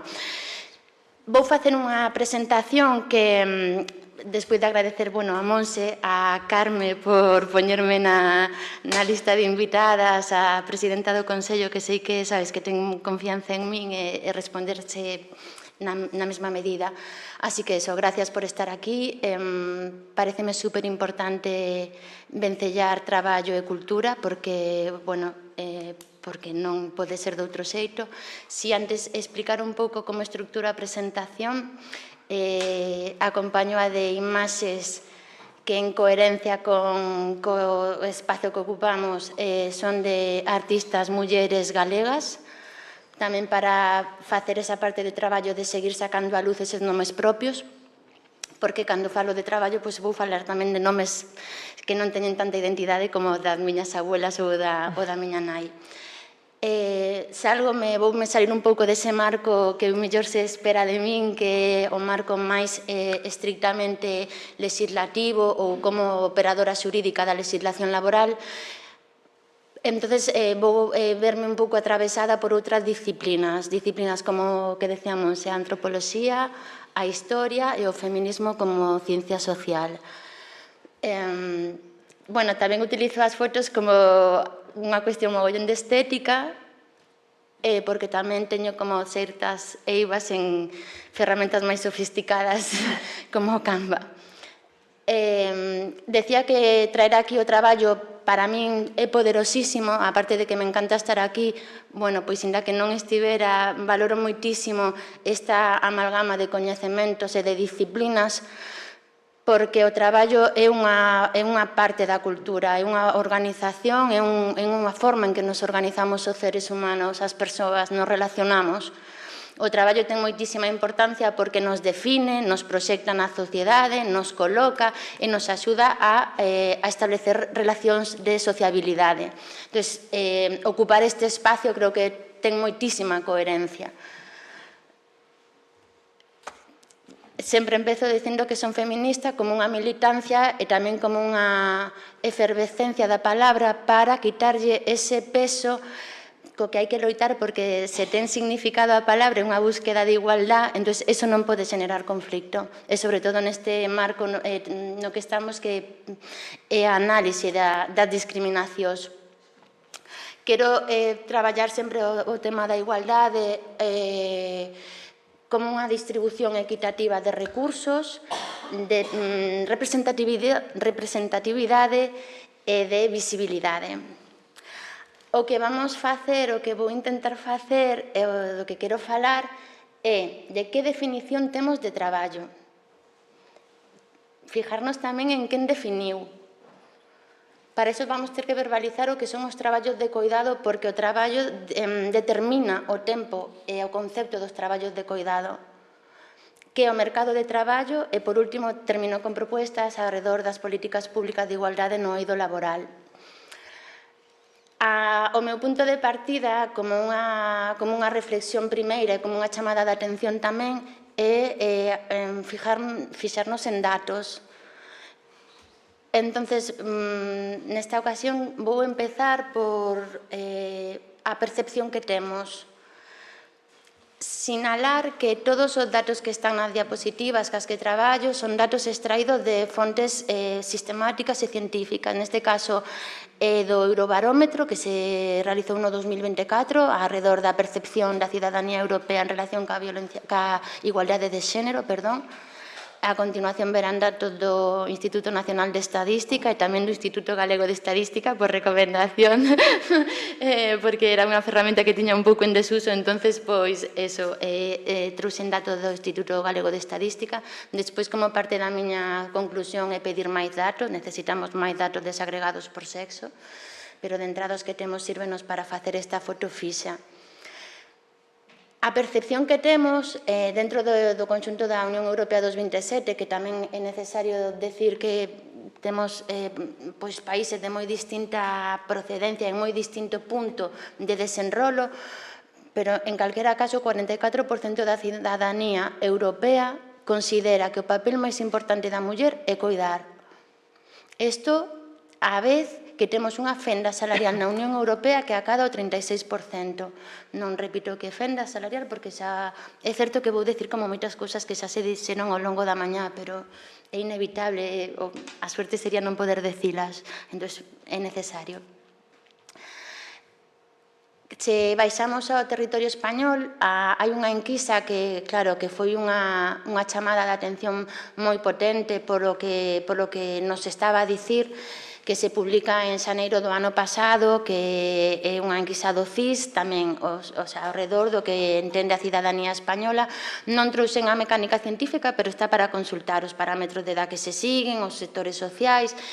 Bueno, os resultados son inquedantes. O 52,9% dos homes entende que os salarios das mulleres son peores. Tamén o sabe o 68,9%. Tamén hai como certa madurez o recoñecer que o 37% dos homes pensa que as mulleres temos máis dificultade. Sube a porcentaxe cando se lle pregunta ás mulleres.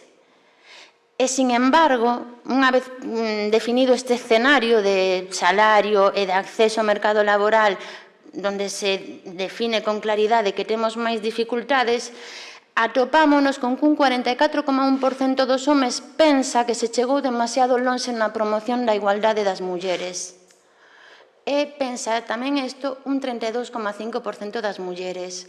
Isto é un dato que obríganos a estar aquí falando desto e a non cansarnos de predicar. Desta enquisa tamén aparece reflexado que as mulleres doblan o tempo destinado ao cuidado respecto dos homes.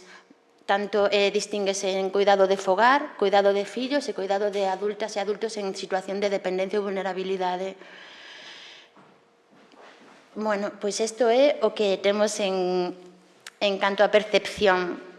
En canto a datos, que son o que son, outra cousa é como nos los expliquemos ou como traballemos para mellorarlo, pero ahora mismo os datos din que en Galicia no terceiro trimestre do 2025 a taxa de actividade está casi 5 puntos por riba a dos homes respecto das mulleres.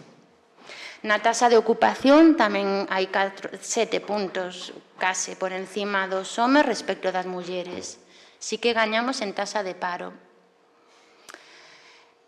Non tiven estes datos ou non fun capaz de topalos no IGE, entonces ahora sí que me vou ir ao INE. No INE sinálase que as persoas ocupadas a tempo parcial son o 72% mulleres.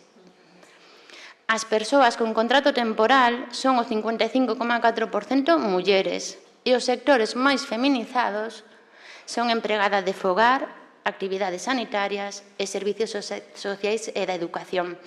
Se seguiramos baixando a lupa, daríamonos conta que cando falamos de educación primaria. Según suben os niveles educativos, descende a presencia de mulleres, hasta chegar a que hai unha ocupación nas cátedras que non chega ao 23%.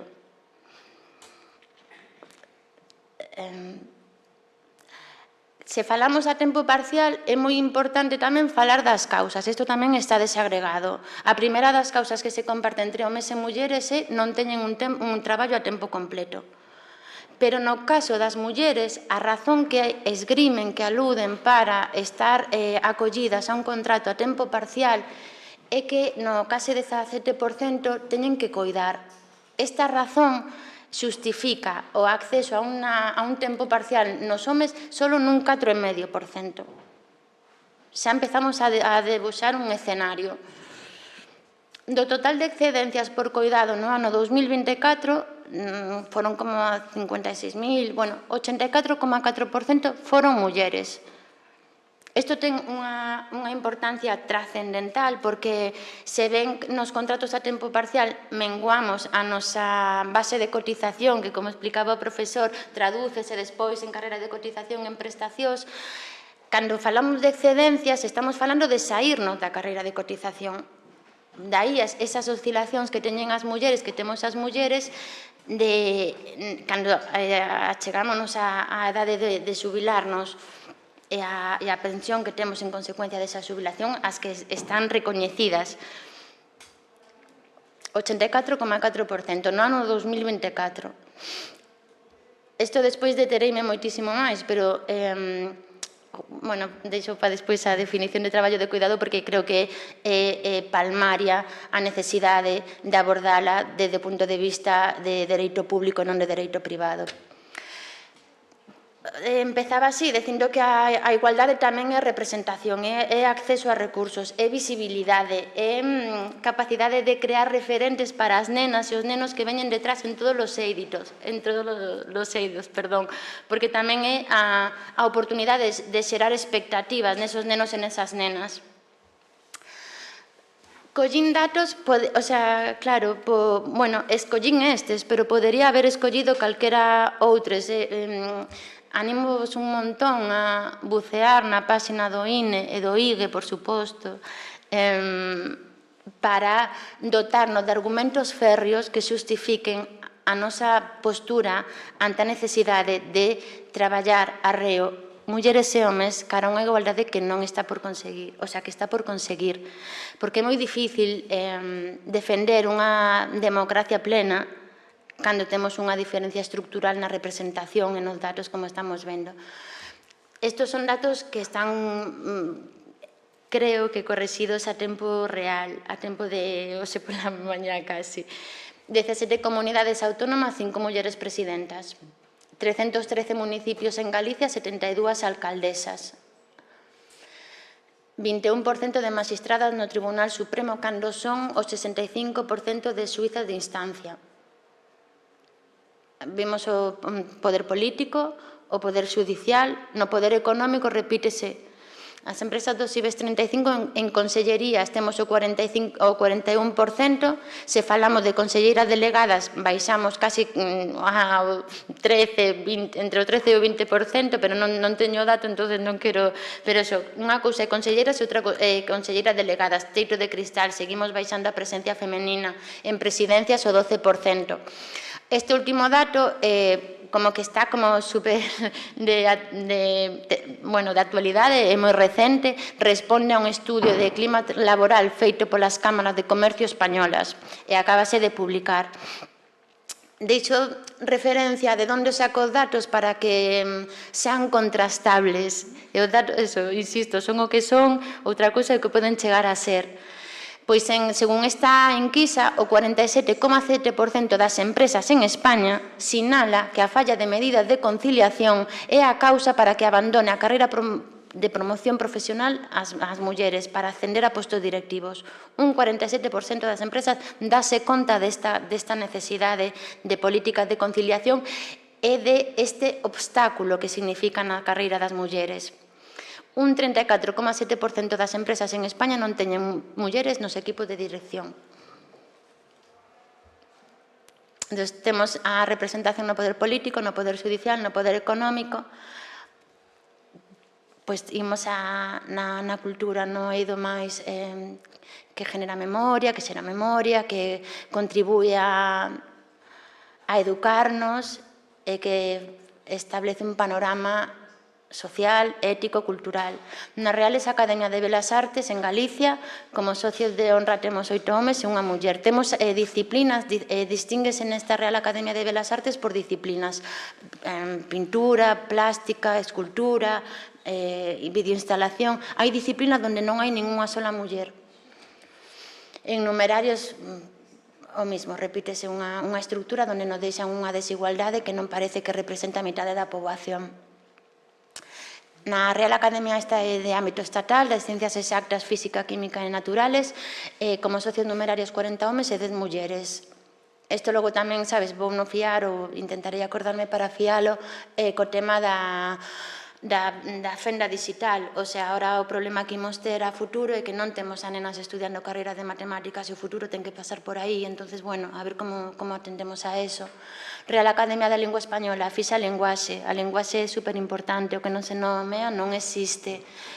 Articular discursos ordenados e responsables pois é unha tarefa desta academia e hai 12 mulleres frente a 31 homes. Na Real Academia de Historia o mismo, non só analiza o pasado, senón perpetúa o presente para xeracións futuras, pois temos a 8 mulleres dando a súa voz e a súa experiencia frente a 27 homes. E na Real Academia da Lingua Galega, pois 28 membros de pleno frente a 9 mulleres. No Consello da Cultura Galega, tamén me atrevín a poñelo, ese é o balance. No plenario hai 14 homes e 3 mulleres, por electivos a mellora un pouco, pero seguimos aí. Está Carmen. Bien. Claro, pero pareceume, sabes, un pouco atrevido traer o dato, pero non podía obvialo estando, non sei, nesta... Bueno, pareceume tamén necesario. Temos que todos reflexionar un montón, todos e todas. Sigo ca representación porque isto todo como que desmonta esa creencia que está collendo moitísimo peso. Bueno, falaba hoxe pola mañá cunha rapaza que está collendo moitísimo peso a través das redes sociales, esas mecánicas de consolidar determinados argumentos. llegado demasiado lejos, que falaba ca rapaza de Nos Diario e decíame o da, non me vai salir a palabra en inglés, estos vídeos ahora de ser buenas esposas, eso, vale, claro, a participación en todos os eidos e ca mesma calidad e calidez de homes e mulleres é fundamental para crear un relato compartido e non sesgado. E non estamos tampouco nos premios. De feito, acabo de actualizar o premio Cervantes, porque eran 47 edicións, son 48, pero sigue sin moverse o número de mulleres premiadas. Pero logo sempre se cuestiona en plan la cuota. Nadie se cuestiona la cuota en sentido inverso. Presencias de mulleres artistas nos museos tamén me parece importante, porque vou non fiar un pouco ca violencia. As estatísticas, o número de entradas vendidas, din que somos máis mulleres as que vamos aos museos que os homes. Sen embargo, as mulleres cando vamos aos museos non nos vemos ali representadas senón en espidos. Isto tamén tennos que facer reflexionar, porque estamos contando nas cartelas determinadas situaciones sobre aspectos plásticos de la obra e deixando fora un concepto de emancipación por conseguir, e tamén é importante. Deixo estas dúas referencias, esquecínme, pero dígolo en voz alta, porque, vale, o Museo do Prado, bueno, as mulleres tardamos en incorporarnos, non, tardaron en deixarnos incorporar, vale, ainda así o 0,75%, temos obras de mulleres pintadas por mulleres que están nos depósitos. No Guggenheim a media millora, pero siguen sendo 5 mulleres, o que pasa ten menos obras posta. No Reina Sofía, que é o Museo de Arte Contemporáneo Español, non chega ao 15% a participación das mulleres, pero teñen un recorrido feminista os sábados. Bueno, pues, claro. Claro. Isto tamén son datos. 22 de febreiro, decía, resumo en 2 meses. Traballamos 2 meses o ano, outro 2 para a Facenda, quedannos 8 as mulleres galegas. Cobramos 4.687 euros menos o ano. Isto sí que son datos do 2024, porque por de formación profesional facemos unha valoración do salario en cómputo anual, entonces non traixen, non sei, pero bueno, estaremos aí. Isto todo, o sea, todo isto que este salario e todo o que significa, ainda tendo unha lei que di, porque cando nos ratificamos un convenio internacional incorporácenos ao ordenamento xurídico como norma con rango de lei, que temos que pagar igual a homes e a mulleres. E decía Fernando, falaba da doble escala salarial. Bueno, vámoslo a aterrizar. No ano 82, o convenio colectivo das conserveiras de Pontevedra establecía un salario para oficial primeira muller e un salario para oficial primeira home, de case 300 pesetas de diferencia. Ano 82. O sea,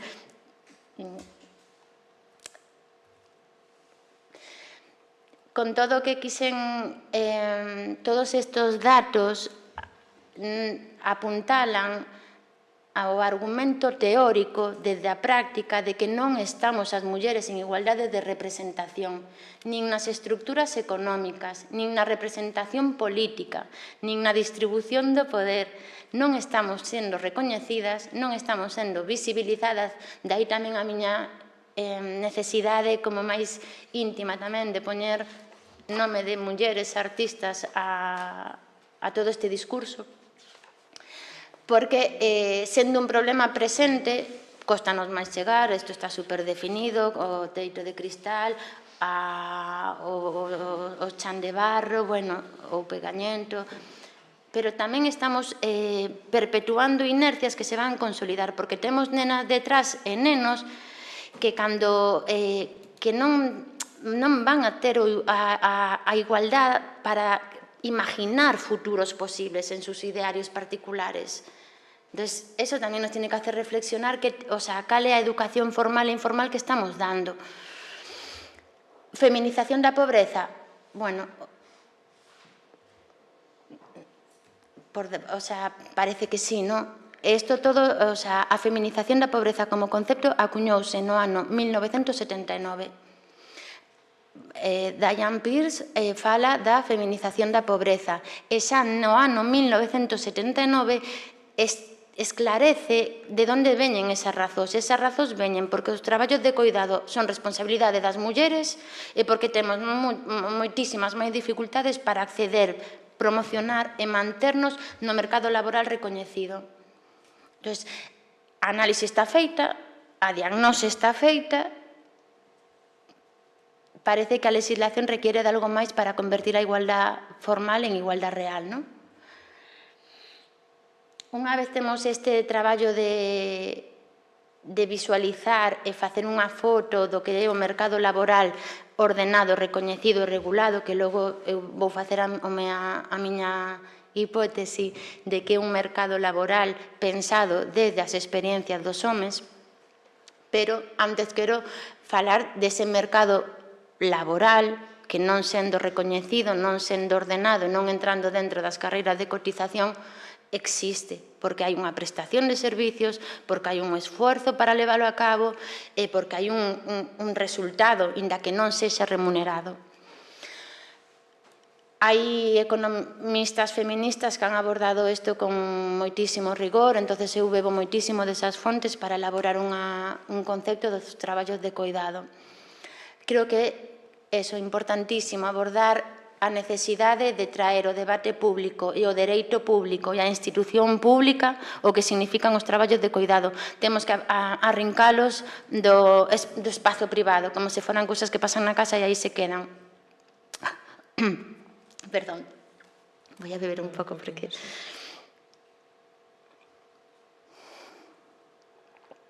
Vale, es que... Estoy super nerviosa, la verdad. Os traballos de coidado tenemos que entender como partindo da concepción do ser humano como un ser interdependente. Todos ao longo da nosa vida, con maior ou con menor intensidade, imos ter necesidade de coidar e obriga de coidar. Isto temos que situar nun paradigma de interdependencia. Ese concepto do ser humano dependente que se podía botar 70 horas na xornada de traballo porque tiña todo arranxado na casa, eso é unha falacia. Eso fíxose sobre das costas das mulleres que se ocupaban deses traballos de mantemento da vida. Porque coidar, ademais de atender á dependencia nos casos máis ineludibles, coidar tamén é o mantemento da vida diaria. A OIT definiu en 2019 como, por un lado, os coidados directos, coidar, atender, os coidados, pero tamén os coidados indirectos, acompañar, facer a compra, ir a visitas médicas, ir a visitas escolares, ocuparse do lavado da roupa. Eso todo é coidar, son tarefas que teñen que facerse, porque senón non se desenvolve a vida fora no espacio público. E parecía que coa pandemia como que quedou moi resuelto o tema, non? Parecía que íbamos quedar asentadas nese concepto de o que é imprescindible e o que non, o que podía esperar e o que non. Temos que, non podemos desbotar ese aprendizaxe, ainda que parece que, bueno, que temos que volver sobre del para concienciarnos. Silvia Federici, que é tamén unha antropóloga feminista, sinala que os traballos de coidado son os que facemos as mulleres para responder ao salario que traen os homes. Tamén ten así como visualmente moito peso a definición. En calquera caso, insistir sobre a condición do ser humano de vulnerable, en maior ou menor medida ao longo da vida, e de que todos temos a necesidade de coidar e de ser coidados en función desas estadías da vida. Que pasa? Que estes traballos de coidado naturalizáronse con unha estrategia, desde o meu punto de vista, predeterminada, como traballos naturalizados a desenvolver polas mulleres. Isto sigue funcionando como un gran acicate para esa excelencia das mulleres no desenvolvemento dos coidados, sigue estando presente. Van ser os estereotipos que logo siguen perpetuando o sistema que obriga ou delata que o 84% das excedencias de coidados ten en mans de mulleres. Hai un informe do Banco de España que tamén, recomendo, non sei por que só está publicado en inglés, Pero este informe saca datos tamén moi reveladores, non nos puxen aí, pero vou ler algúns. Este estudio faise sobre 550.000 carreiras laborales entre o ano 1990 e 2018, é dicir, ten moitísimo rigor. Analiza 550.000 vidas laborales dentro do Estado español. E conclúe este informe, entre outras moitas cousas, isto, poñédelo en Google e aparece, é un estudio do Banco de España sobre carreiras laborales. Pero sinala este estudio que os ingresos laborales, 2 anos despois da maternidade, para os homes incrementanse en un 0,15% e para as mulleres devalúase nun 20%. 10 anos despois da maternidade, para os homes mantense igual e para as mulleres devaluouse outro 28%. Tamén fala da posibilidade de estar a tempo completo en función da maternidade. Bueno, hai moitos datos, pero pareceme que ten moito peso decir que 2 anos despois da maternidade, o primeiro ano para as mulleres devalúase un 11,2%, pero que o segundo sitúase nun 20% de perda de poder adquisitivo. E logo extrañámonos de que cheguemos a vellas máis pobres. No, hai un recorrido como histórico que non xustifica, explica. Insisto sobre isto porque, claro, é que pareceme demoledor o dato, porque aquí é verdad que aglutino, para non ser demasiado pesada co desglose de datos, aglutino cuidado de fillas con cuidado de maiores, sendo dos figuras xurídicas diferentes, pero, bueno, en calquera caso, non todas temos fillas, pero si todas temos nais e pais. E o número é abrumador de cara a quen está cuidando, porque tampouco este é outra pata da historia que tamén hai que abordar de forma coherente en conxunto, pero temos un estado do bienestar que é fallido a nivel de cuidado, ou polo menos, sabes, merece unha revisión fonda e profunda. Está a orde do día, temos as traballadoras do SAF, temos o sistema do SAF, que necesita que poñamos en valor non só o cuidado das persoas, senón as persoas que coidan. As mulleres dedicamos o de 8,2 horas á semana, e isto ven dado dunha enquisa de tempos que se fixo no ano 2010. Unha enquisa feita polo INE, con todo o aval científico da estrategia a seguir. Aquí quero chamar a atención de que non se volveu repetir esta enquisa desde o ano 2010. Xa é un dato. Claro, non? Xa é un dato, por qué? Porque, claro, porque tampouco nos vale esta aproximación por apps, non, queremos unha enquisa onde se evalúe como se están destinando os tempos. O de duplicidade do tempo de cuidado, isto sí añadino, porque ven da enquisa do CIF, pero é diferente, é por preguntas, sabes, non leva o criterio que levou a enquisa de tempos que do ano 2010, que, temos que pedir datos, para poder facer unha boa diagnose, é fundamental. O caso é que con todo isto parece xa, unha vez que temos definido o espacio de traballo dentro do marco remunerado e do Estado e da Seguridade Social, que é a que recolle esas cotizacións para logo devolvelas en forma de prestacións e recoñecemento. E unha vez que temos definido tamén, eu espero haber contribuído a definir os traballos de coidado, e que nos está asumindo por esas diferencias na asunción de tempos destinados a eses traballos de coidado, pois o que parece bastante gráfico é que as mulleres incorporámonos fora do traballo, ao traballo remunerado, mentres o traballo da casa, mentres o traballo da casa pois non foi acollido na mesma presencia por parte dos homes. Nos fixemos o camiño de sair de cara a fora, un camiño que está plagado de obstáculos, pero os homes non fixeron un camiño de volta de asumir a súa parte de responsabilidade dentro deses traballos de cuidado que son ineludibles, inaplazables e irrenunciables. Isto quero fiar porque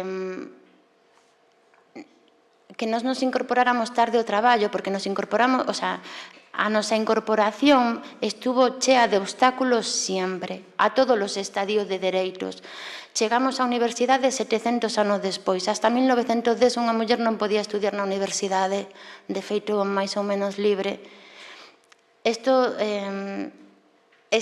cifras da muller na universidade son superpoderosas, son super alentadoras de cara a derribar muros, porque no ano 1910 pudemos estudiar por primeira vez na universidade e fomos 36 mulleres.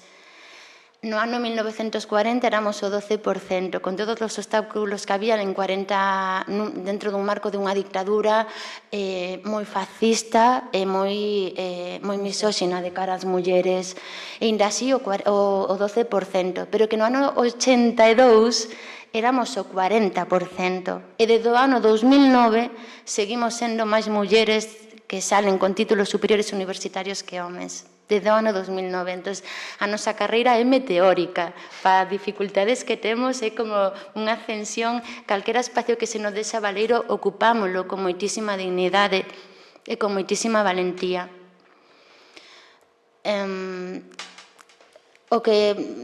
Isto foi unha ventana que non tocaba aquí, pero a lei de conciliación, esta entrada das mulleres no mercado de traballo remunerado, que foi unha entrada que se converteu en masiva, pero que foi moi dificultosa.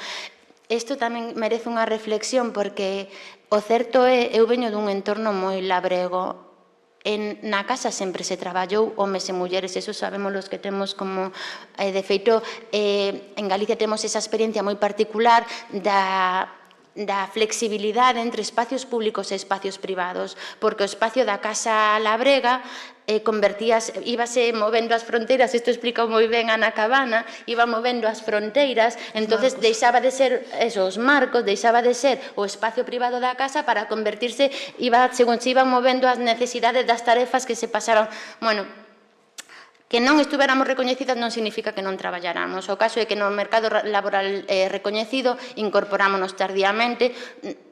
Non podo tampouco pasar por alto que hasta o 2 de maio de 1975 acceder a un contrato de traballo significaba ter licencia marital. O teu marido tiña que firmarche a posibilidade de acceder a ese contrato de traballo. 1975. Que nos incorporáramos tarde seguramente foi o cambio máis esforzado e o cambio máis dramático que acontece no mercado de traballo. Incorporámonos as mulleres Vale, si non igual sentido. Non, se non nos apañamos.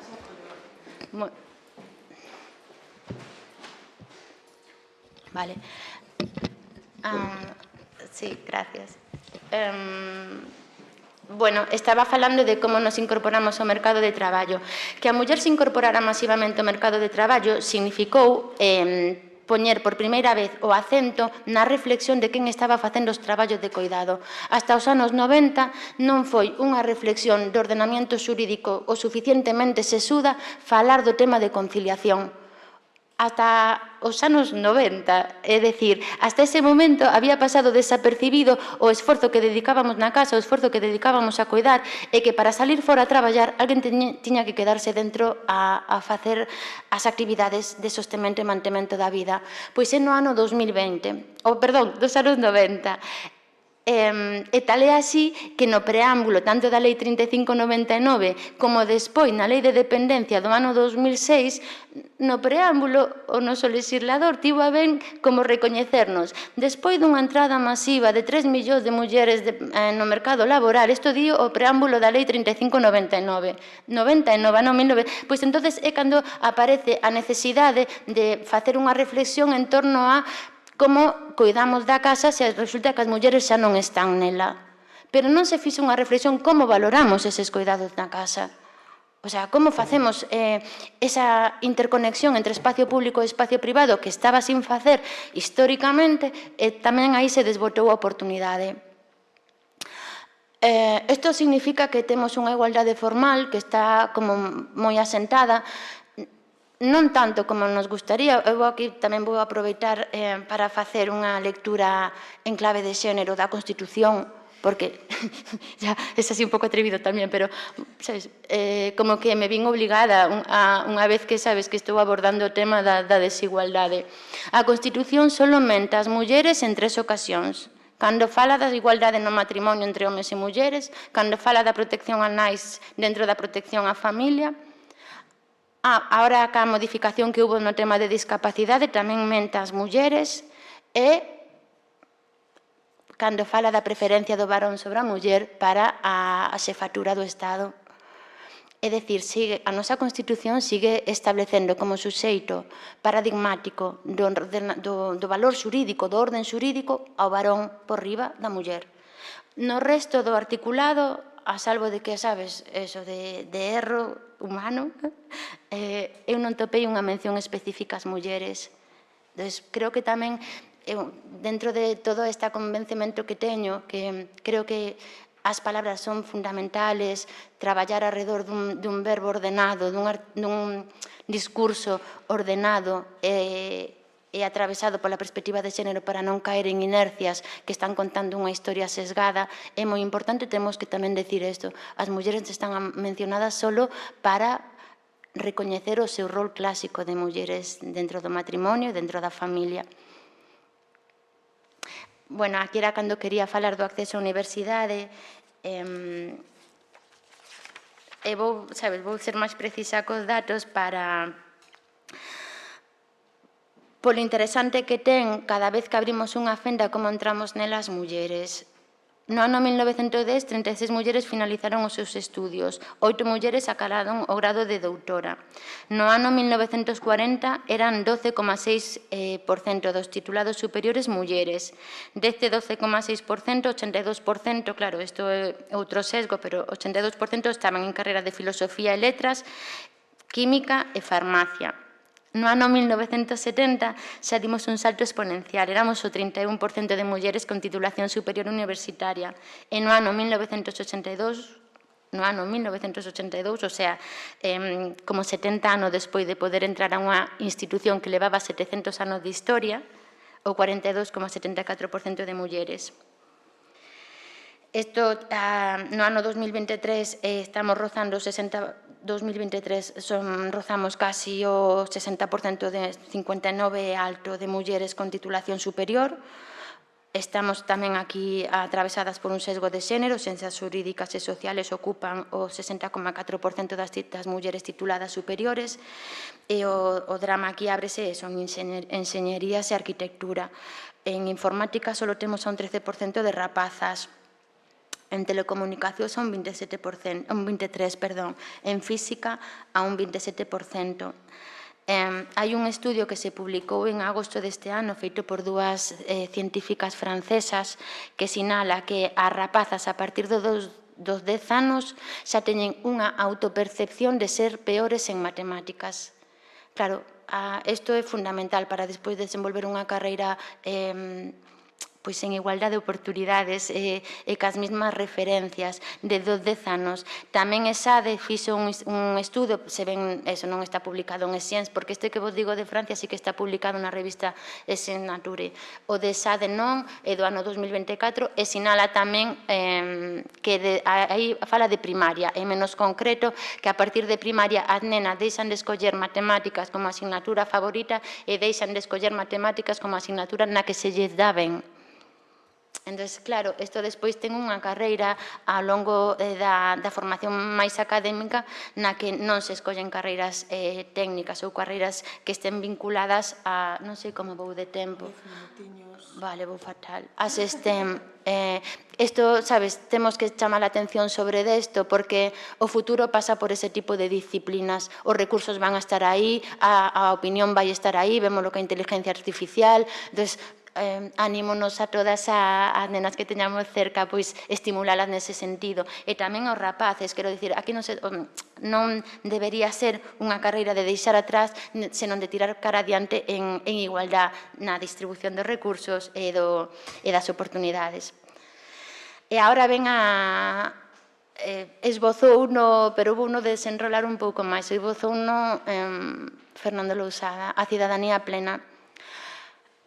O percorrido social para acadar dereitos podémoslo estructurar en tres estadios, en tres episodios: cidadanía civil, política e social. Isto ligo cando vos decía como estamos definindo e quen definiu, vale? A acceder á cidadanía civil e á cidadanía política é un proceso que responde á Revolución Francesa, polo que se establece o paradigma ético e político da igualdade. A partir dese momento, digamos que damos paso á modernidade, abandonamos ese estado medieval de vasallaje, non sei como se di en galego, vale, perdón, vasallaje. Abandonamos ese estadio para pasar a ser ciudadanos donde o nacemento non é destino. Isto é como me explicaron a min en toda a miña vida académica ordenada. Isto deixou fora as mulleres. Cando se falaba da Declaración Universal de Dereitos do Home e do Cidadano, era do home e do cidadano, non era un concepto universal. De feito, a reclamación que fixo Lim de Guyas buscando a vindicación dos seus dereitos da declaración acabou na guillotina. É moi riquiña, o sea, entendedeme ben cando digo, sabes, é moi enternecedor recordar, porque o Lim de Guyas dixo: se podo acceder ao cadalso, podo acceder á tribuna, e foi guillotinada.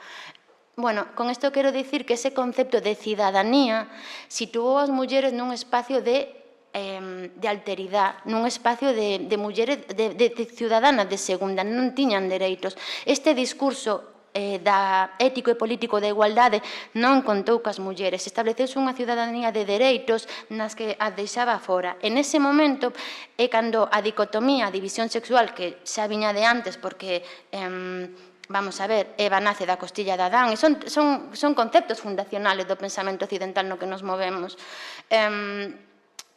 Pois nese momento a dicotomía da división sexual estructúrase dunha forma, dun xeito lacerante, e aparece o espacio público como espacio do pensamento, da razón, ocupado por homes, e o espacio privado como espacio da emoción, do sentimento, da natureza, ocupado por mulleres. E que pasa? Que o traballo remunerado abócase ao espacio público e o traballo non remunerado, o dos coidados, abócase ao espacio privado. Pois nese contexto que foi adornado científicamente por grandes pensadores, porque cando falamos da perpetuación do sistema, aquí hai moito traballo teórico detrás. O sea, falamos de Adán e Eva, pero el campeón de la igualdad, Rousseau, dixo que as mulleres éramos ciudadanas de segunda para ser gobernadas. Pero que tamén, isto tamén é un dato que temos que poñer, o sea, Ramón e Cajal deixou escrito que quería regalar un dos seus libros, o tónico da ciencia, bueno, un libro de Ramón e Cajal, a día de hoxe síguese regalando os mellores expedientes académicos do Estado español, cando acaban a titulación universitaria. Bueno, pois nese libro, Ramón e Cajal, claro, que, o sea, ojo, que su dibujo de neuronas y su trabajo es increíble, sabes? Pero que la genialidad hai que tamén ponerla en su dimensión. Dixo que as mulleres, o traballo das mulleres era facer as cousas cotiás para que os homens se ocuparan das cousas importantes, e eso aparece nese libro. Pois nese contexto, donde aparecen tamén as reales academias, donde se forma o pensamento occidental, tal e como temos coñecido hoxe nesta sociedade na que estamos conformadas, é cando aparece o estado de bienestar, porque é cando aparece a clase social de obreiro, e aí é cando se define o que é traballo. Están definindo os homes de cara a un paradigma moi particular que é o das súas experiencias. Entón, decídese que traballo é o que acontece fora da casa. O traballo productivo, e o traballo non reproductivo ou non productivo é o que fan as mulleres de xeito absolutamente natural, sen ningún tipo de sofisticación, sen ningún tipo de especialidade, porque teñen unha naturaleza dada e unha excelencia dada que as fai como especificamente pensadas para eso, e as aparta da toma de decisións, da distribución dos recursos. Isto ten moitísimo peso porque o Estado de Dereito, e aquí xa aploma o dereito laboral, constitúese como dereitos dentro dese mercado laboral recoñecido. E esa conflitividade social canalízase dando dereitos aos traballadores homes do espacio público e deixa fora o traballo que viñan facendo as mulleres dentro do espacio privado o que estaban sometidas. Entonces, quen define o que é traballo e o que non? Cando se define? Que tipo de percepción de mercado laboral estamos perpetuando? Porque o sexo está claro que establece diferencias biolóxicas, pero parir é un tema biolóxico, coidar non. Entonces, aquí non me vou deter moitísimo porque os estereotipos e os presuicios siguen funcionando de arrastre, de lastre, para que as mulleres sigamos excelsas nese pensamento de que coidamos con maior cualidade do que fan os homes. Isto contribúe a perpetuar que, ainda sendo a legislación pensada para que poidamos acollernos a dereitos homes e mulleres, o certo é que se non facemos unha aplicación pragmática atravesada pola perspectiva de xénero, vemos que o 85% das excedencias seguen escollendo mulleres para cuidar, co cual estamos contribuindo a perpetuar inercias herdadas, porque logo tamén as nosas fillas e as nosas rapazas que nos miran, se somos nos que abandonamos o posto de traballo, van a entender dentro desa educación informal que contribúe a crear simboloxía e a crear unha identidade que o que toca é cuidar e abandonar o mercado de traballo por parte das mulleres. Como temos que combatir estes estereotipos? Temos que enfrontar a invisibilidade do traballo das mulleres, temos que enfrontar a infravaloración do traballo das mulleres, o sea, é un tema candente o tema da asistencia a domicilio, pero, o sea, isto, ahora sí que como inspectora de traballo, está moito máis presente do que a legislación poidera deixar intuir. Nunha mirada así como literal da norma, parecera que isto non puidera darse, isto dase. Ser capaces de construir un expediente administrativo sancionador para determinar que se lle está pagando, que hai determinadas categorías profesionales pensadas para homes e para mulleres ligadas a un salario, aquí hai personas dos sindicatos que os sabedes, estamos compartindo escenario neses eidos, é moi difícil, é moi difícil. Temos tamén que repensar, insisto na necesidade de traer o espacio público, o tempo e o traballo dos cuidados. O sea, non cabe seguir pensándose en clave de autonomía e independencia. Temos que insistir na necesidade da concepción do ser humano como interdependente. Que esta reflexión se abordara nos anos 90 tamén é un dato. O sea, todo isto temos que desvelalo, falalo para poder permear na educación formal e na informal.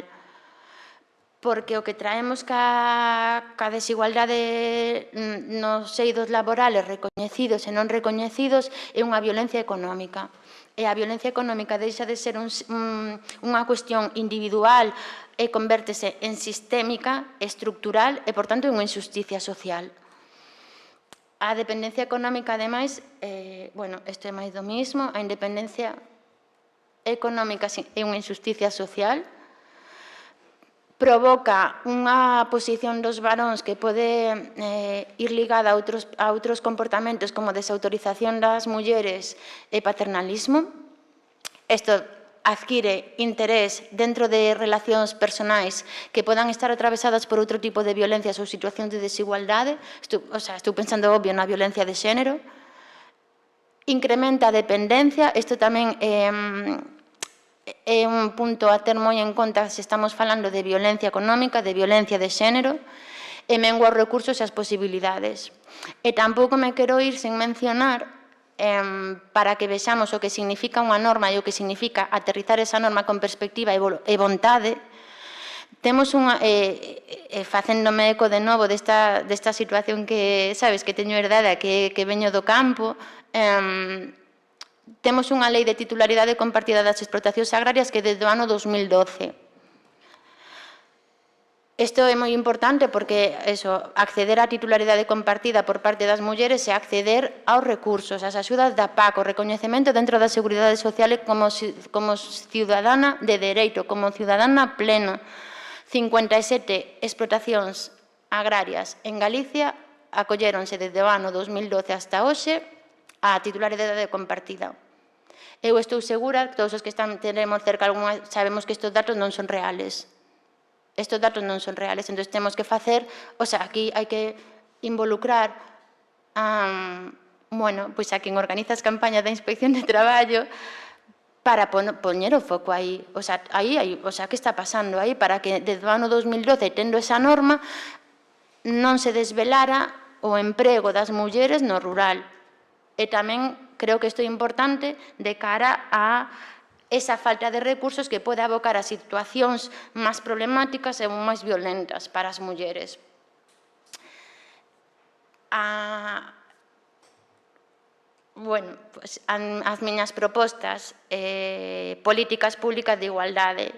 Isto tense que convertir en un nervio central da democracia. Non cabe pensarnos en unha sociedade democrática cando os datos cos que empezaba a miña presentación revelan unha desigualdade en todos os eidos nos que podamos poñer a mirada agás aquelas profesións máis feminizadas e, polo tanto, peor remuneradas. Necesitamos indicadores desagregados por sexos. É fundamental non perder este criterio de desagregación de datos e canto máis minuciosos, continuos, para poder facer un seguimento de como están impactando esas políticas públicas de igualdade. As políticas públicas de igualdade, para min, agora tamén outra vez, volvendo á miña condición de inspectora, incluso de mediadora, creo que é un referente importante para a seguir os plans de igualdade, porque obrígase a ter un seguimento, obrígase a ter uns recursos económicos efectivamente pensados para as medidas que se contemplen e obrigase a facer un análise de resultado. Eso debe de ser unha política pública de igualdade con pretensión transformadora. Non sirve só legislar, temos que legislar e facer un seguimento. Formación e educación, pareceme fundamental, pero ten que ser transversal, coherente e ten que atravesar todos os eidos, non quedarnos nun... para min, actividades como estas son poderosísimas, porque a educación é a que se están nos coles, pero tamén todas nós temos a obligación de educarnos porque temos un contexto que traballan en sentido contrario. Traballar nun marco teórico para articular un modelo productivo que esta vez sí estea pensado por nós e baixo tamén as experiencias das mulleres. Isto é como máis ideal, pero para min, o meu planteamento aborda todo, vai nese sentido, non sei ao recorrido que terá, pero o meu planteamento vai nese sentido. Abordar a crise dos coidados, non sei cando vai volver a instalar a situación, pero xa tuvo episodios de certa crise, de certa gravedade, o mellor é que abordemos desde a posición de dominio para poder organizarnos mellor os tempos e que non nos estallen na cara. Temos unha población cada vez máis envellecida, entón temos que abordar como imos facer esa atención ou se non a imos facer. Recoñecemento e valoración das mulleres. Tamén, como unha cuestión que non é menor, temos que deixar de tolerar como normal as dobles xornadas laborales, as triples xornadas laborales, non podemos facer deso un paradigma de normalidade, convertirlo en algo asumible por parte da sociedade. Entón, todas estas propostas que eu fago como que marcan unha necesidade de abordarse por parte de mulleres e de homes. É fundamental a intervención das políticas públicas pensadas para homes e para mulleres, facelo de forma pedagóxica, porque senón o que nos imos topar é o que temos agora, o que nos imos seguir topando é o que temos agora. Hai 513 euros de diferencia entre pensión das mulleres respecto de pensión de xubilación dos homes. Isto é un dato, pero outro dato é que o 49% das mulleres son as que acceden a xubilación, o 41%, perdón, da xubilación, de pensión de xubilación, o 41% son para mulleres e o 59% son para homes. E todas sabemos aquí que nosas nais traballaron moitísimo, o mismo que nosos pais, ou as nosas abuelas, e aí a diferencia de ser traballadora ou traballar. Entonces, estos sí que son as autoras que nos acompañaron na presentación. Para eso son mulleres que ou viven en Galicia ou en calquera caso traballan en Galicia. o fixeron, porque tamén como feito de que estamos en todos os eidos, temos desde o máis contemporáneo da performance hasta mulleres que no século XIX romperon todas as fronteiras posibles e expuxeron a súa obra. Como non, pois claro, Rosalía de Castro. Moitísimas gracias.